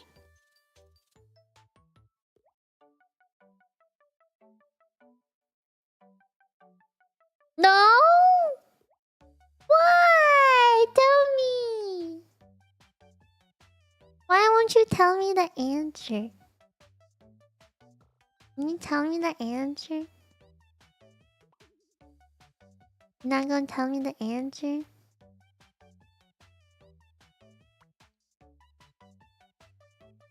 Gender, only enough? I gotta guess? Transforming robots in the sky. Transformers? Was Transformers from the 80s?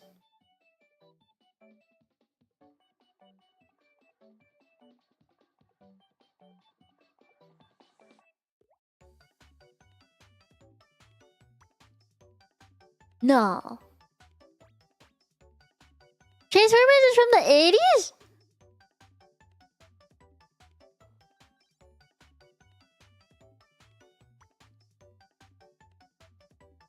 No. No. I think you're lying to me. Last year, Transformers celebrated its 40th anniversary?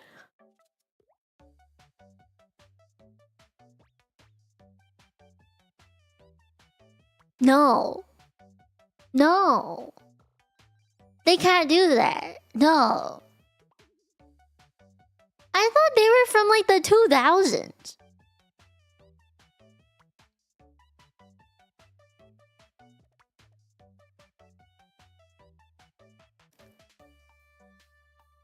I think I need a drink too.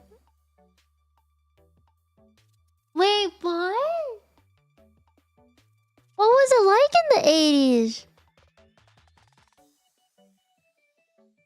Gets rebooted and rebranded every now and again? The last time I saw a Transformers movie was 2014 or 15. Yeah. But I knew of them when I was a lot younger, like from the 2000s, because I had friends who, like, not friends, but like classmates who played with it. first gen Transformers movies came out in 1986.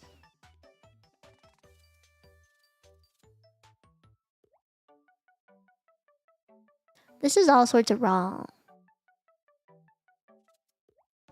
I don't believe you. And I'm not gonna believe you. I'm gonna continue to believe that the 2000s was the Transformers era, okay? I'm gonna continue to believe that. You can't change my mind. I don't care what the facts say.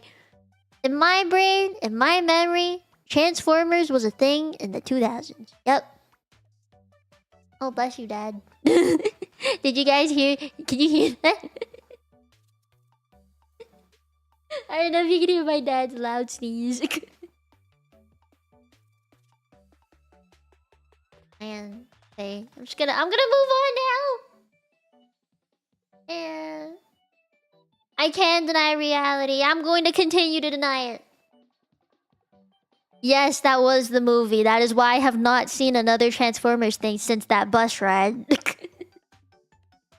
That's gonna pop.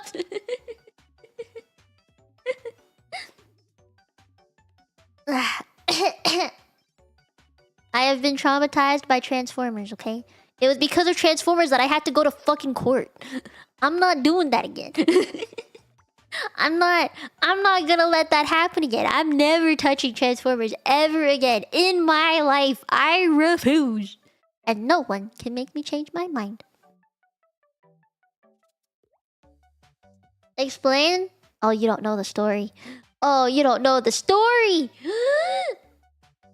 You don't know my court story. Me? Okay.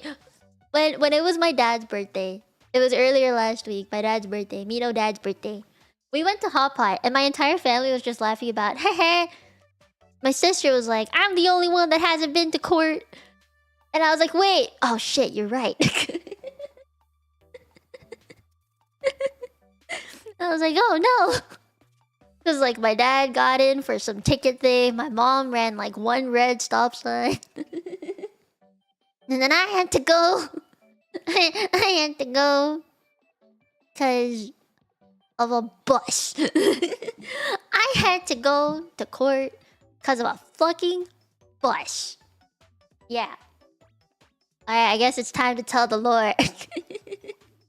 Can I tell the lore after I finish this presentation, please? I don't want to do this right now. I'll tell you the Transformers lore after. Yeah, I want to read this. Process? Oh, these are like the different world building thingies. Got it. Book, movie, and game. Ooh, okay. I want to see the game one. Find twin.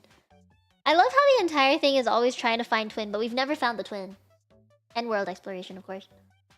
Global, international, land of Tibet. Yes. Vision wielders, abyss monsters. There's a lot of different flowers. I don't really understand the rest of this. Oh, movie for the alien thing. I know alien. Generally a single location. Yep, the spaceship.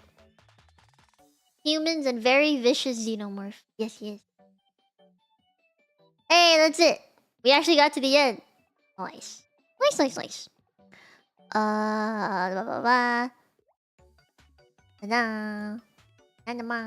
Where's the... Okay. You guys want to hear the boat? Not the boat. You guys want to hear... And I don't want to... Do you guys want to hear the court story? You guys want to hear the fucking court story? The court story. I think this might be the third or fourth time that I've told the court story. No, that is not the one. I did not have to go to court for the car accident with my friends. No. I just got rear-ended for that one. I didn't have to go to court. Man. This one... Every time I tell the story, I like think of how stupid of a reason it was. Okay, so pay attention because I'm going to tell this story once again. This is like the one time in the year that I'll tell the story. So pay attention, okay? When I was in... Let me think. It was the summer right after my first year in high school. Like, I finished grade 9. I was very first year finally done. It was the summer. And it was what, 2015, 2014? Probably 2014. I think it's 2014. And I remember why it was 2014 now. So, me and my friends all decide to go watch that new Transformers movie. And we were so excited to go, you know, like it was gonna be like a big wee thing, you know, we were all excited to go. There was 3 of us. And so, me and these 2 friends, we meet up at the bus stop to go take the bus to the movie theater. And then we all have these tickets. We all have bus tickets. They're like student bus tickets. And we're like, oh, what do we do with this ticket? So we're just holding this ticket. And like, we're like, okay, we have the ticket. Let's get on the bus. So we get on the bus. And then the ticket checker popo comes by. You know, the popo, the bus ticket popo, they come by. And then we show them our tickets. We give our tickets to them. They're like, step off the bus. And we're like, oh no, what did we do? And so the 3 of us, obviously, we are compliant. And we get off the bus.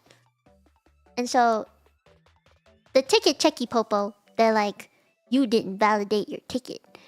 And we're like, what does that mean? And then I realized all 3 of us had only within the past few years moved to Canada.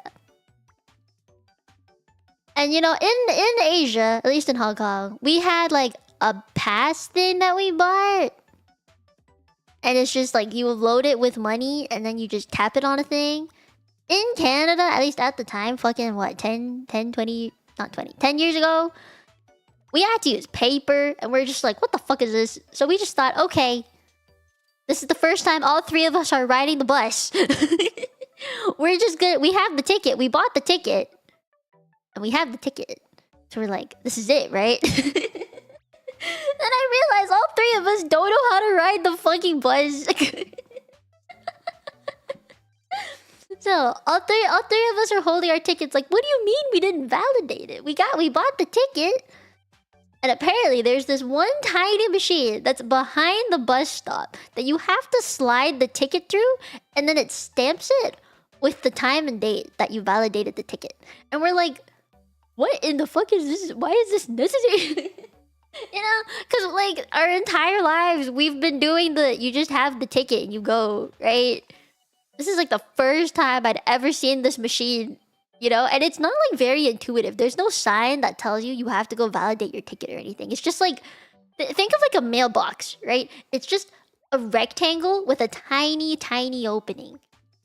It does not say anywhere with no arrows, no signs, or a button to validate your ticket here. It does not say that anywhere. So we're all 3 of us are just like, what is this technology? From like the 2000s or something? Not even, probably even before that. Because my entire life riding the bus, I've always had a card. And it's like a tap thingy. Like little kids in kindergarten have this in Hong Kong. So for me to do this in Canada, to have like a physical paper ticket was like a brand new thing for me. I'd never held a paper ticket. So me and all 3 of us were like shooketh by this. And so then, you know, they're like, well, you didn't validate your ticket, so we have to write you up and be at court at this date and this time. And we're like, court? All 3 of us just like, wait, was our offense that bad? You know, like, couldn't we, now that you've caught us, couldn't we just validate our ticket and go on the bus like normal? Now that we know? And like, my friend, like, I didn't say anything because I was so shooketh. I'm not an extrovert, right? I'm an introvert. I will be quiet whenever possible. But my friends, they were like the talkative type, right? So this one friend of mine, she had like, both he and her had like a pretty strong Chinese English accent, and they were doing a lot of the talking. And the police, the popo was just like, we understand, but like this is our job. And then there was like another person who was getting written up, and they were like, the only reason why they're making us go to court is so they can meet their quota of finding people who didn't get their tickets validated properly. And I was like, wow. Because apparently she had gotten caught once and they just let her go after she validated it properly. And I was like, wow. That's some bullshit. Yeah, it's just ticket quota. We were their target for ticket quota. I was like, wow. Sag. So, fast forward in time. The very first week of school, on a Friday, me and these two friends, we get pulled out of school early because we had to go to court at 2 p.m. Yeah. It was like, I remember meeting up with them the morning of, and they were like, time to go to court, baby! Cause like this, okay, like it was just like once we had the ticket thing, like we had our court slip and we had the validated ticket. We went to go watch the movie, like we went to go watch Transformers, and us three just would not talk throughout the bus ride, and during the movie we couldn't even focus on the movie. And then after the movie, we get off, like we go take the bus home, and I purposely get off at a bus stop that was further away from my house. Because I was like, man, how am I supposed to tell my mom that I got a ticket and now I have to go to court? You know, I'm like a fucking teenager. How am I supposed to tell my parents I have to go to court as like a 14-year-old? You know, how am I supposed to do that? And, you know, when I tell them in the end, and my mom was just like, hey, yeah, it's okay. She was just like, well, now you know what the problem was. I'm glad you learned. So, me and my two friends, we go to court the Friday of our first week in the new year of school. And I remember going in, my mom told me to dress young. So I wore like a graphic t-shirt. But two of my friends, they were like older than me, so like by a little bit. So they looked older, I looked younger. So I stand in front of the judge, and my mom was like, you gotta stand up when they walk in. And I was like, oh okay.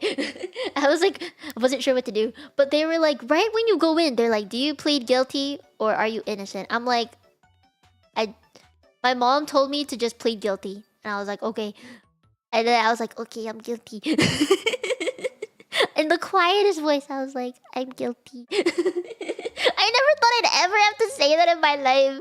You know, it was in front of the prosecutor. He was like, do you plead guilty or innocent? And I was like, I'm guilty.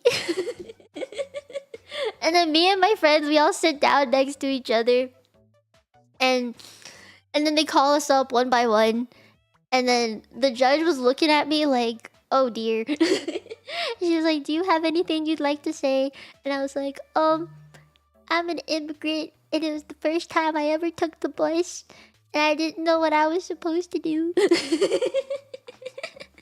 I'm like, I'm sorry. I didn't mean to. You know, like if I had known, I would have validated that ticket properly. So, right after doing that, all three of my friends and I, we get out of the courtroom and we're waiting to pay for our fines and stuff. And then I talked to my friends and they're like, you only have to pay $50? I was like, yeah. And they're like, we got fined $150. What the heck? And I was like, oh, did it work? And then my mom was like, no, they're just considered a year older than you. Because I was 14 at the time and they were 15. And I was like, oh, to be young.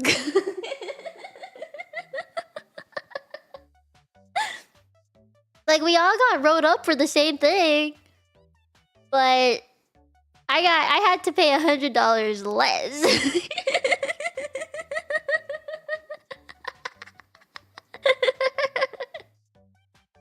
Yeah, so now I know what it's like to go to court.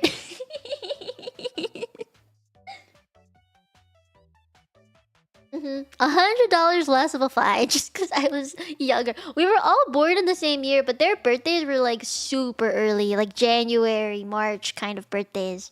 You know, mine was a few months later, so I was safe. Yeah, that is my court story. I hope that satisfies you. Good court story was worth. I just find it to be like, I laugh about it now, you know, because I think it was like, it was a really stupid thing for me to get written up on to go to court.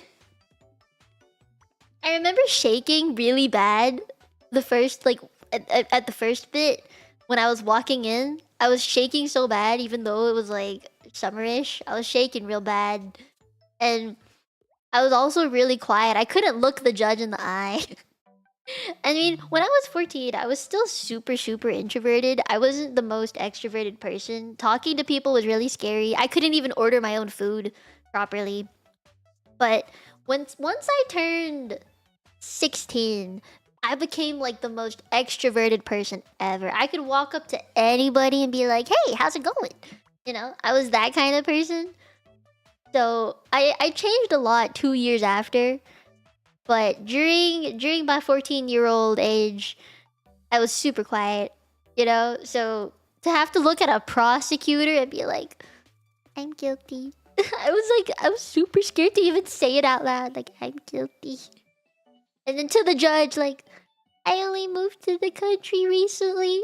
I didn't mean to do it. I didn't know you had to do that with the ticket. If I'd known, I would have done it.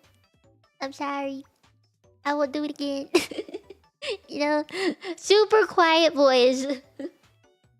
My mom also did tell me in advance to look really sad and that I didn't mean to do it, you know? Like, she told me to act. And she was like, "You're in drama class, you can do it." And I was like, "Okay." It was the first year I'd ever taken drama class. Yeah. Okay. Yep. Gotta do that. I don't know if it worked, to be fair. I think it was just like age thing that actually worked. Yep. Yeah. I am proud of myself. I got through court.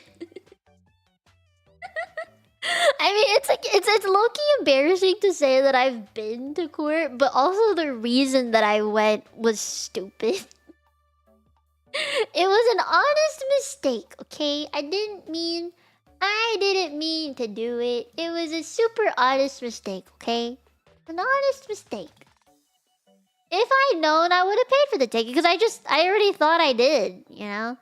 I thought I did pay for the ticket, but I guess I didn't.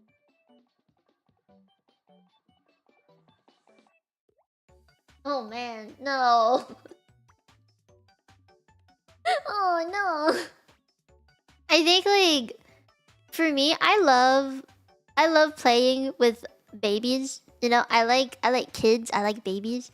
But it's the fact that they are babies, right? They're so small, they're so young, they don't know any better. When you have to talk to an adult who is actually sentient, you know, that they have a conscience and they know what you're doing. They've had experience. They're wiser because of their years, you know? That's when it gets scary. That's when it's like, "Oh no, I have to be aware of what I'm doing and saying." I think I'm better with kids because they're so easy to... For me, they're really easy to corral. You know, I can get them to do the things I want them to do really easily. But when it comes to adults, it's like I don't know how to get this conversation to flow the way I want it to. Man, it's already been 2.5 hours. Voice kinda did. You think we can go through one more?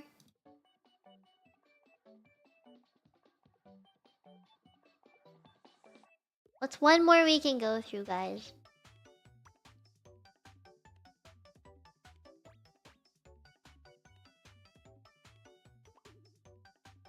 There's actually not as many as I thought. A lot of the backlog is like people submitting more than one, to be honest. Like, Marky, I see you have one more, I think. I'm trying to scroll. Yeah, your SCP stuff. I don't really know what that means, but that... I'm trying to scroll, Give me a second. Did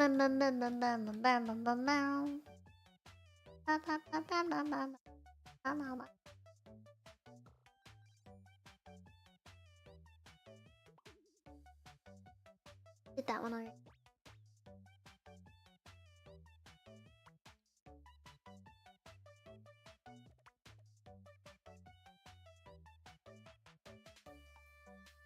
I'm scrolling. There's just a lot to read and scroll through. The embeds take up so much space.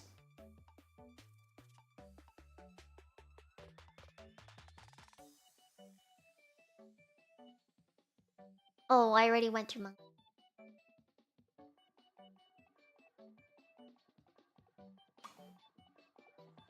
I don't know.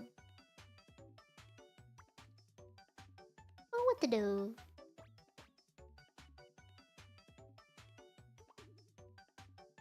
Only Adobos was actually like a Canva thing instead of a PPTX. I could read it, but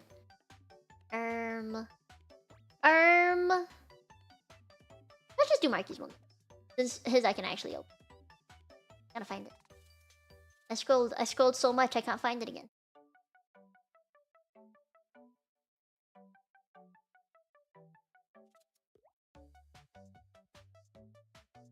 This the right? Ah. No, that's not what I wanted.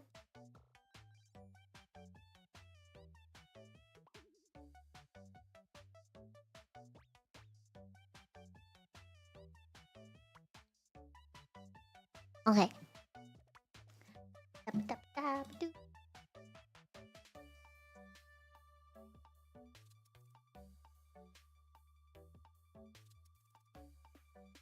Oh no. Look. Okay.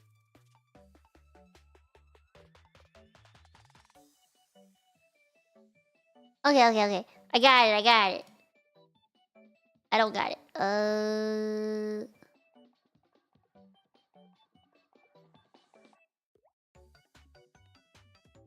I got it. I think this was the first slide, but... Fancy slides! I'll zoom through this one, because I'm actually kind of eating. I didn't sleep very well last night, so... I'm kind of running on adrenaline right now. SCP. I don't know what an SCP is. This is like the first time I've ever seen that abbreviation before.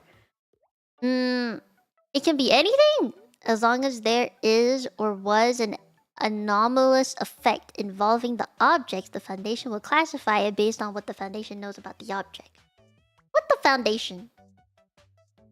They are called objects, but they can be people, places, concepts. An SCP could be as benign and helpful like a bowl with the Chinese characters. What? Ah, Chinese. I see. It generates... Ah, interdimensional being that can alter reality. Wow. Small box where origami dragons used to come out. That's kind of cute. Oh, supernaturally weird things. Makes sense.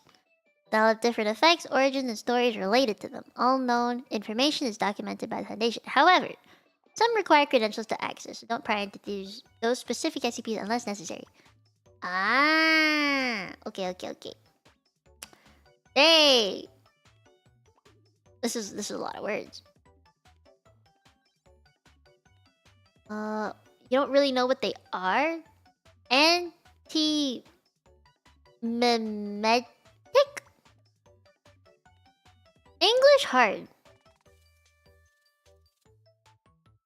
There will be dragons. I like how there's pho.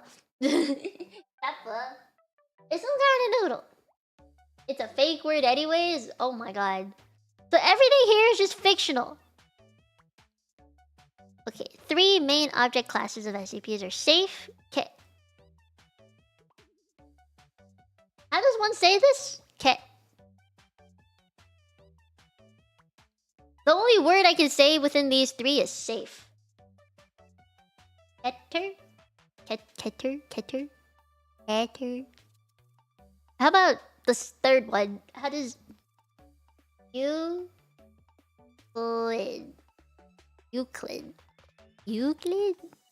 Okay. I can do that. Safe... Oh god, my voice. Safe, as the name implies, means that the object is considered safe by the Foundation and its anomalous effects are contained within the written procedures. This does not mean that the object itself is not dangerous or cannot cause harm. Oh. Example SCP-085. Huh? Hand-drawn Cassie pictured at the top of the safe. What? What safe? Oh, this thing! It's considered safe due to the lack of danger involving her in the anomalous effect that she has. Am I looking at this right? Oh, this one. What am I even looking at? Oh. She's protected by the Foundation and continues to receive mental health support after she realized her condition as a living drawing. Whoa. In contrast, SCP-1689, a bag of holding potatoes, while not dangerous in of itself, has had dangerous expeditions into the extra-dimensional space where its seemingly endless source of potatoes originates. Wait! What the fuck? SCP-999. The tickle monster pictured below Cassie, who is an adorable mass of translucent orange slime that has a playful and dog-like temperament. It's free to roam around the different facilities and provides a morale boost to any staff that interact with it. It has also been shown to help anyone suffering from depression, PTSD, etc. and uses its anomalous effect to help them through it. Wait, that's actually kinda cute! That's kinda cute! Aww. I like this little guy. I'm gonna skip big bracket. SCP designated Keter. Typically is a dangerous SCP with containment being difficult, impossible and or very specific to prevent any possible containment breach. Some unknown SCPs are the SCP-610, the flesh that hates. SCP-682, the hard to destroy reptile, both classified as Keter and highly dangerous. 682 has specific containment procedures to counter its ability to adapt to anything it survives, while 610 has been deemed impossible to contain due to its nature as an infectious disease that transforms life forms, and that any instance found of it, no matter how small, is to be burned completely with fire. Oh my god, they're too graphic. Okay, SCP-1048, the Builder Bear. And pictured here. Another dangerous SCP that was originally classified as safe, which was a false classification as it later used the freedom given to it to create dangerous versions of itself with body parts of humans. It is still at large and currently not contained. However, there is no need to worry since no instances of 0148 has been seen near this location. Finally, Euclid is an object class that is difficult to explain. Something about the object itself, its effects, or what it does makes it difficult to contain or make containment procedures for these objects. Oh. I see. I see. SCP-294, the coffee machine, is considered Euclid for the lack of information on how it obtains, what it puts out, and the functions it has. Similarly, SCP-3008, perfectly normal, regular old IKEA, is an anomalous IKEA where its interior is seemingly infinite, and has faceless staff that become violent and dangerous at night. Think of something like Slenderman or similarly tall, lanky, faceless creatures. Oh! It is unknown how or why its interior is infinite, but containment started after 14 individuals were able to escape from SCP-3008. Okay! Okay! I see big bracket. Skip. Okay, that's it. That was a lot. Oh, god. Canon? What is canon? In the SCP universe. When I say that there is no canon, there is no canon. Huh? Oh, it's up to the reader to choose to believe the story is what's true or canon or not. Oh, it's considered a multiverse? Well, I can kind of understand. There's a lot of things happening. Yeah, that makes a lot of sense. That makes a lot of sense. Okay. Okay. This is like one long sentence that I've kind of lost where the sentence started. I'm gonna skip that sentence. They're all canon if there's no canon ones. True! Older SCPs are an example of the simple and self-contained stories versus the connected stories of newer SCPs. Whatever you want to believe, that is what is true in the SCP universe. At least for you, the reader. Ah. Okay. Oh. It is important to note that there are also joke SCPs made for fun, and they tend to be over the top and ridiculous, with humorous aspects to them. Ah, they're not meant to be taken seriously. Okay, okay, okay. Next. Oh, that's the end. Nice.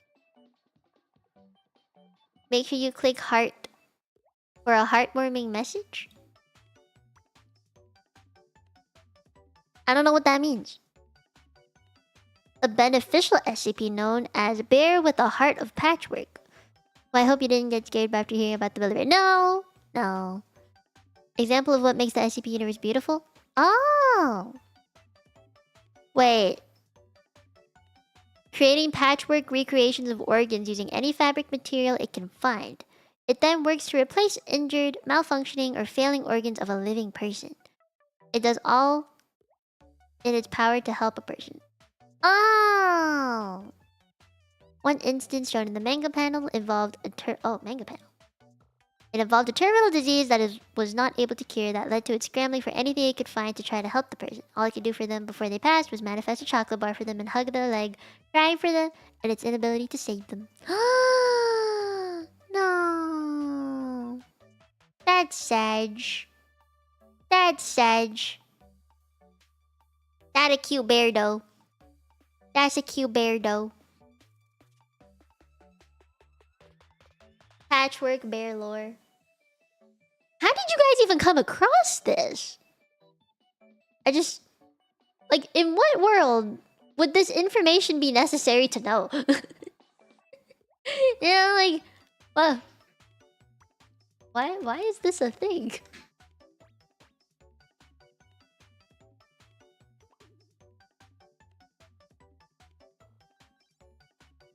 Oh, it's old by internet standards. I see. I see. Okay, well... Let me...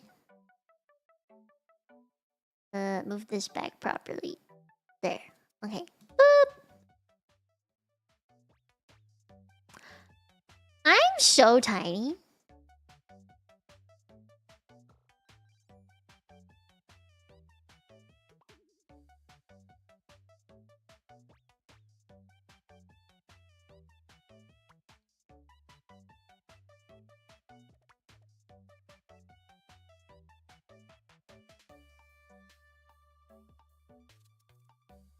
Hehehe.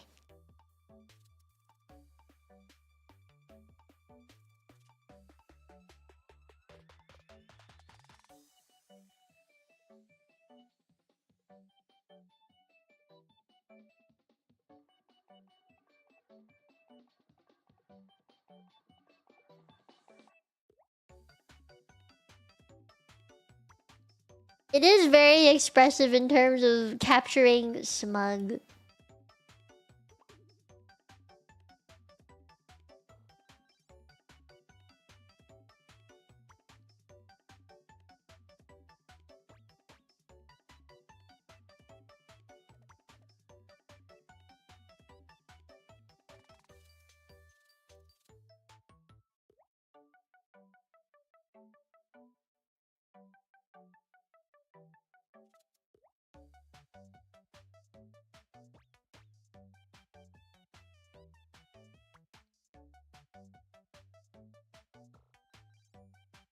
I realize it's missing something though. I don't have my tooth. My tooth. There's no tooth. I know it has tooth. I am toothless. My little Kiba. I am toothless. Like in How to Train Your Dragon, I am toothless.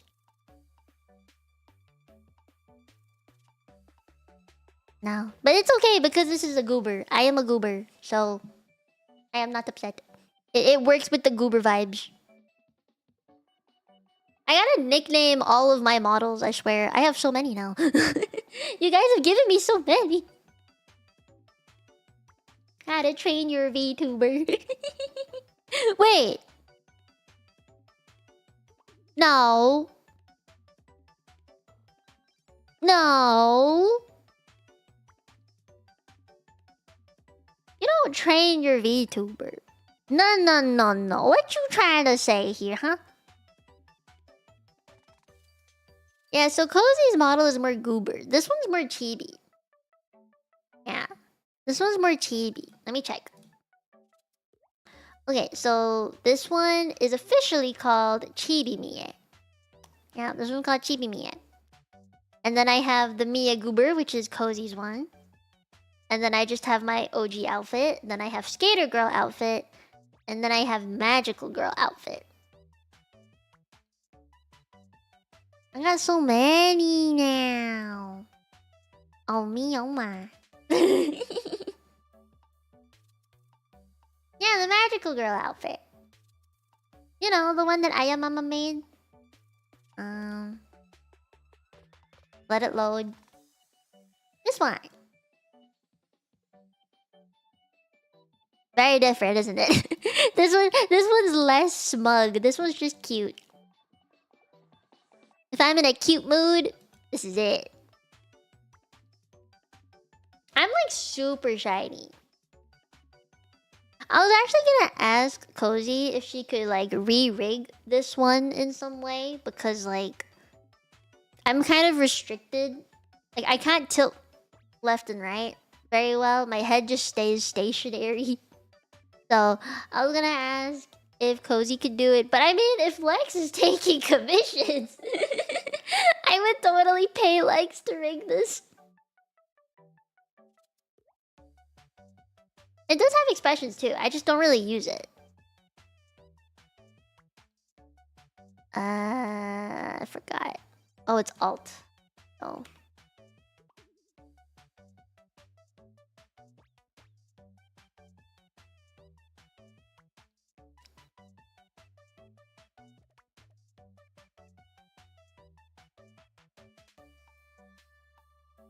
My glasses. I wear glasses here too. My crying face.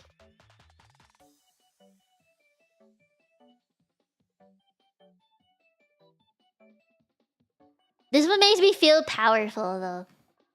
Feel powerful. Look at this, the strong stance.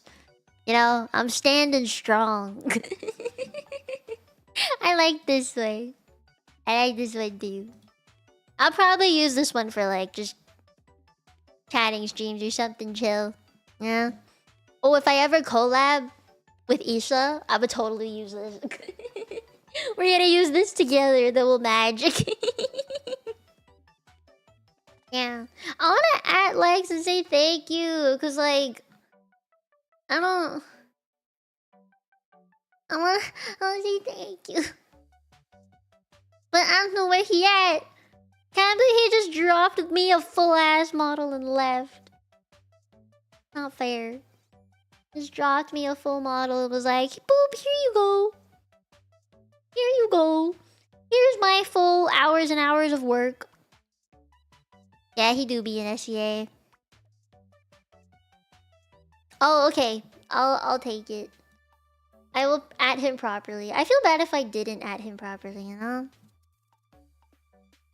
Or like give him credit in the description or something. I would want to give him proper credit wherever he wants it. I don't know where to put it, but or like post it on Twitter or something. No. Yeah. I would totally do it. Oh, my voice is dying. My voice is dying. It can't last much longer. I don't think it will last much longer, but that's okay. You're welcome. I hope you liked it. Oh, there is one thing I wanted to do before I go.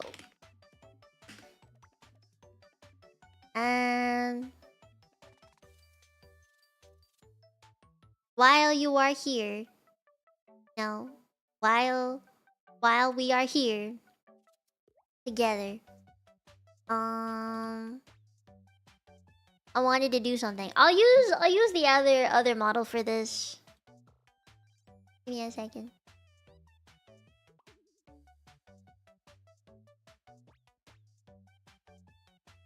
Oh wait, actually I take that back. I'll use the other one.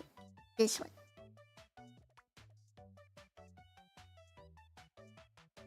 Hi. Oh my god, I feel so big. I feel like this is tracking me too well. Oh no. Give me a second. This is something I wanted to do before I left for real. I would have to go here. This. And then this. And then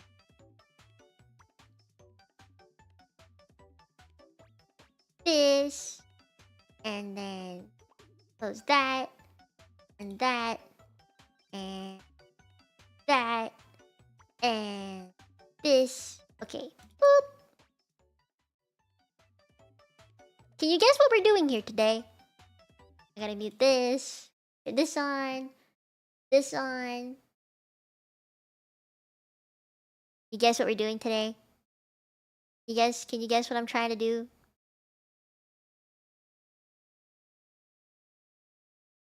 Can you guess? Yeah! So, I wanted to react to the thing about Capitano that came out. I'll put myself here. Hi, Liz! Thank you for the model! I had to swap out of it. Literally just now. I swapped out of it just now. Ay, yeah. Why didn't you come sooner? Ay, yeah. Tisk, tisk, tisk. Tisk, tisk, tisk. Thank you for Moderu. Thank you. I appreciate it very much. Why didn't you tell me about it sooner? Just woke up. But good morning. Yes, we're going to watch the Capitano. So, yeah. Thank you for model though. I was using it the entire stream. It is very, very nice. I like it a lot. Okay. So, I found out that this came out last night while I was sleeping. So, I figured we should all watch this together. Since it's only like a minute, so it's not going to be very long. Okay? We watch together.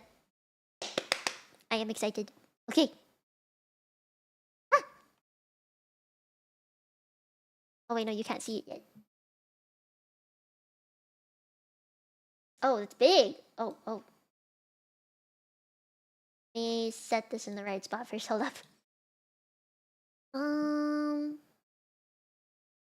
Double check audio.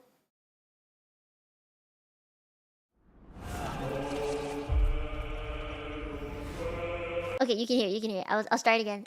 Okay. I am ready. Oh god, am I ready though? It says memories of this life animated short. So I'm expecting like anime vibes. Say hi in the video. But anyway, after finishing Natlan's story quest, I know what happened to him, right? So I'm kind of I'm scared. Oh my god, you're actually saying it. Oh no. Okay. I will watch now.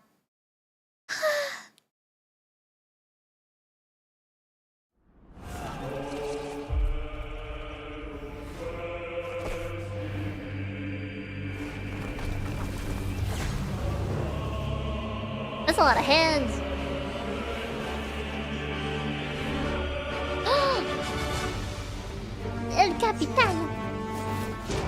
Battle scenes in like animation is super difficult, so I am impressed. Of course, they weren't gonna make him a playable character, huh? Ooh!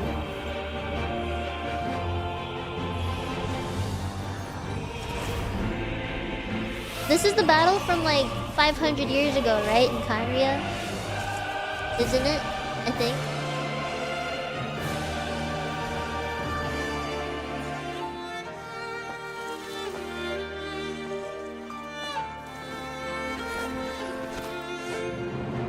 Yeah, him helping out with that. Oh, Moika was here too.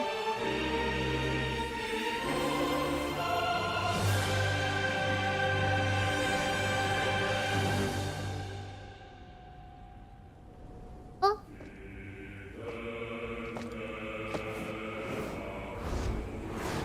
That's probably what he's been thinking for the past 500 years in his head. All the flashbacks. Salutes in the chat. Salutes in the chat, please. For El Capitano! Oh, oh. Must salute. He worked hard. He worked so hard.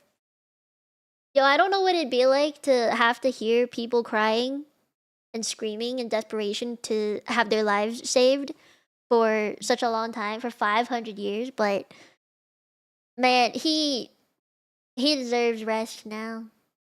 Yeah. He deserves to rest.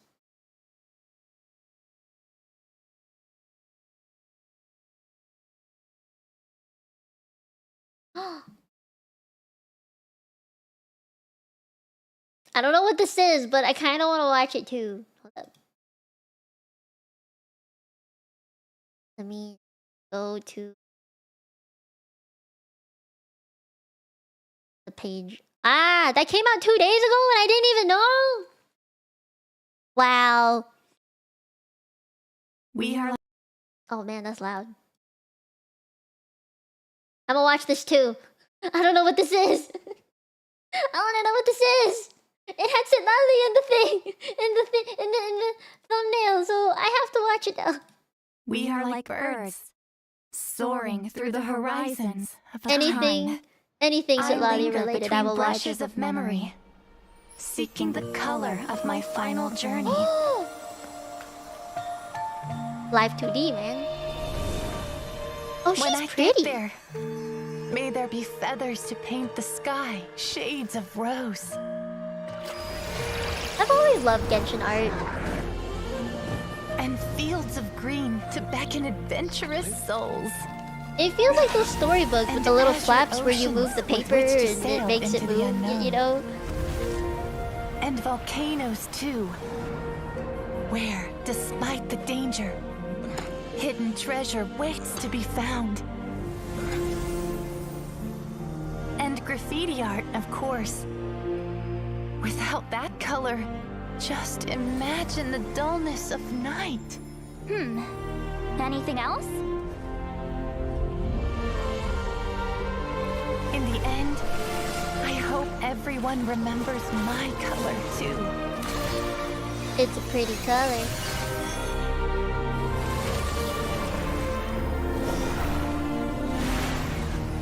This animation must have taken a lot of time.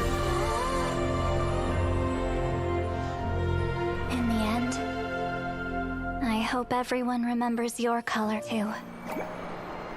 She's so pretty. All in all, it was just a technique for coloring a scroll. The task I'm entrusting to you is much more than that. Farewell, my friend.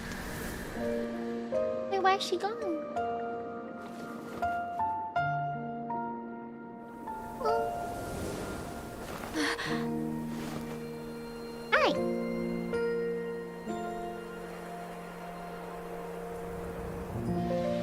When she looks at me like that, my heart goes a little ducky, you know? It has to. Maybe she outlived her? Well, Lolly kind of outlives everybody, so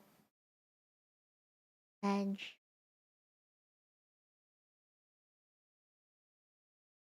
she has a very, very nice, sweet smile. Yeah. Super sweet smile. Okay. That is it. Tomorrow. Let me see. I also want to change models again.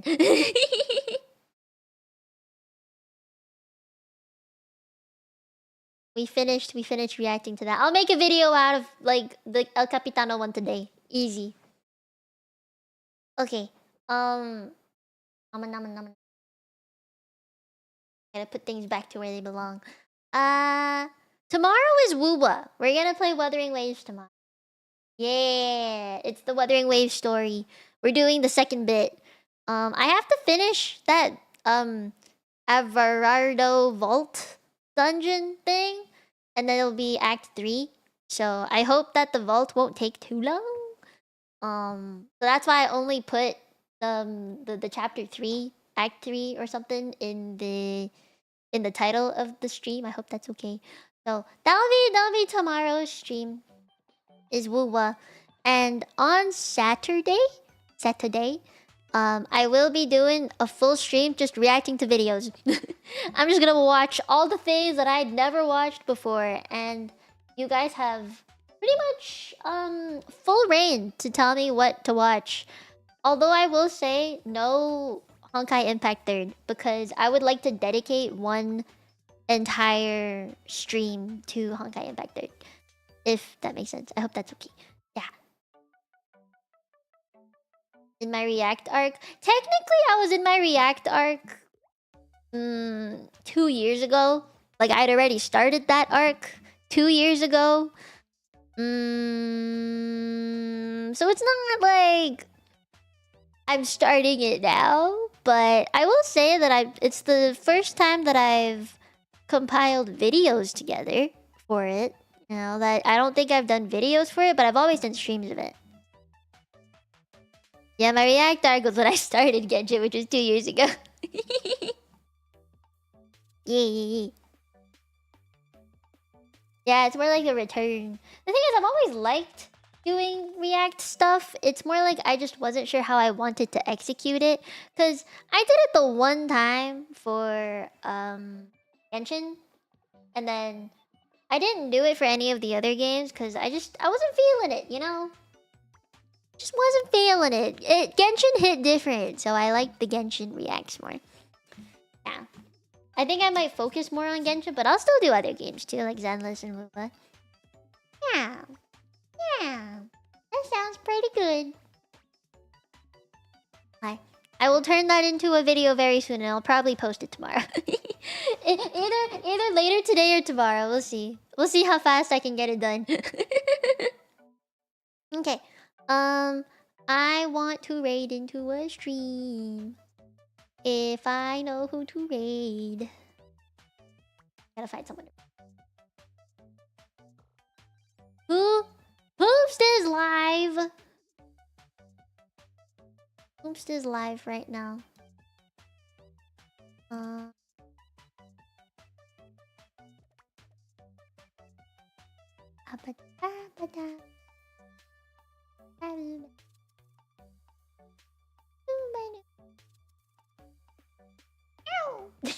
can't help but think of my dad now. That is a Michael Jackson face. I keep thinking about it now. It's your fault. All I think about is the.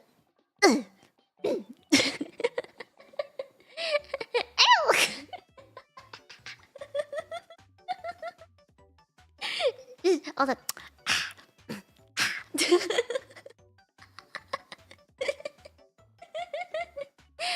I can't, man.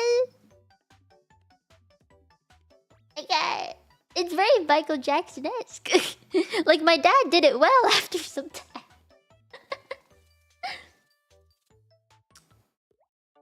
Is girlfriend streaming today?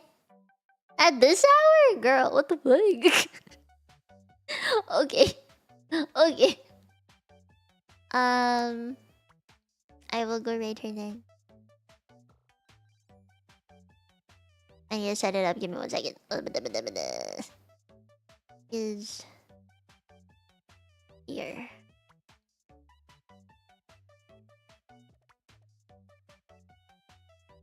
Da, da, da.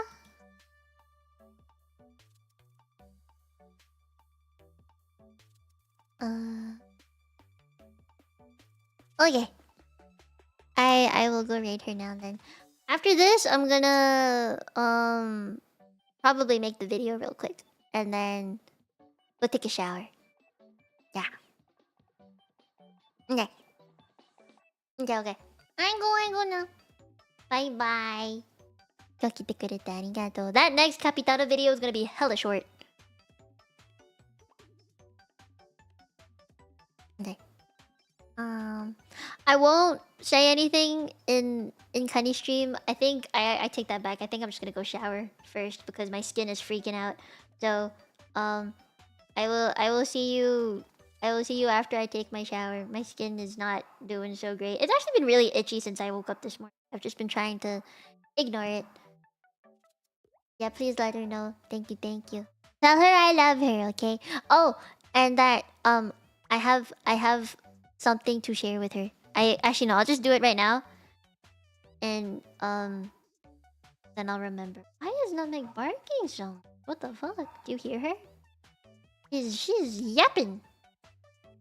Maybe she wants to yap on stream too. No? Maybe she wants to yap as well. Maybe she's in a yappy mood.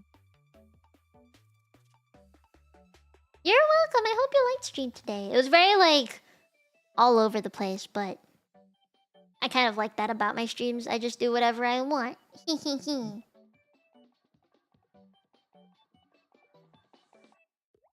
I'm gonna message her the second that I start the raid, okay? So once I start the raid, once you go and see Kani, please tell her that I love her and I will see her soon. And tell her just I love her very much. I tell her I love her very muchy. Very muchy. It is a scuffed model, but it's like a good scuffed model, you know? There's a difference between a bad scuffed model and a good scuffed model. This is like a good scuffed model. Yeah. Okay, I go now. Bye-bye. 今日来てくれてありがとう、マミーナね。Bye. I will see you tomorrow. I love the way I look when I look down at this model. It's just like,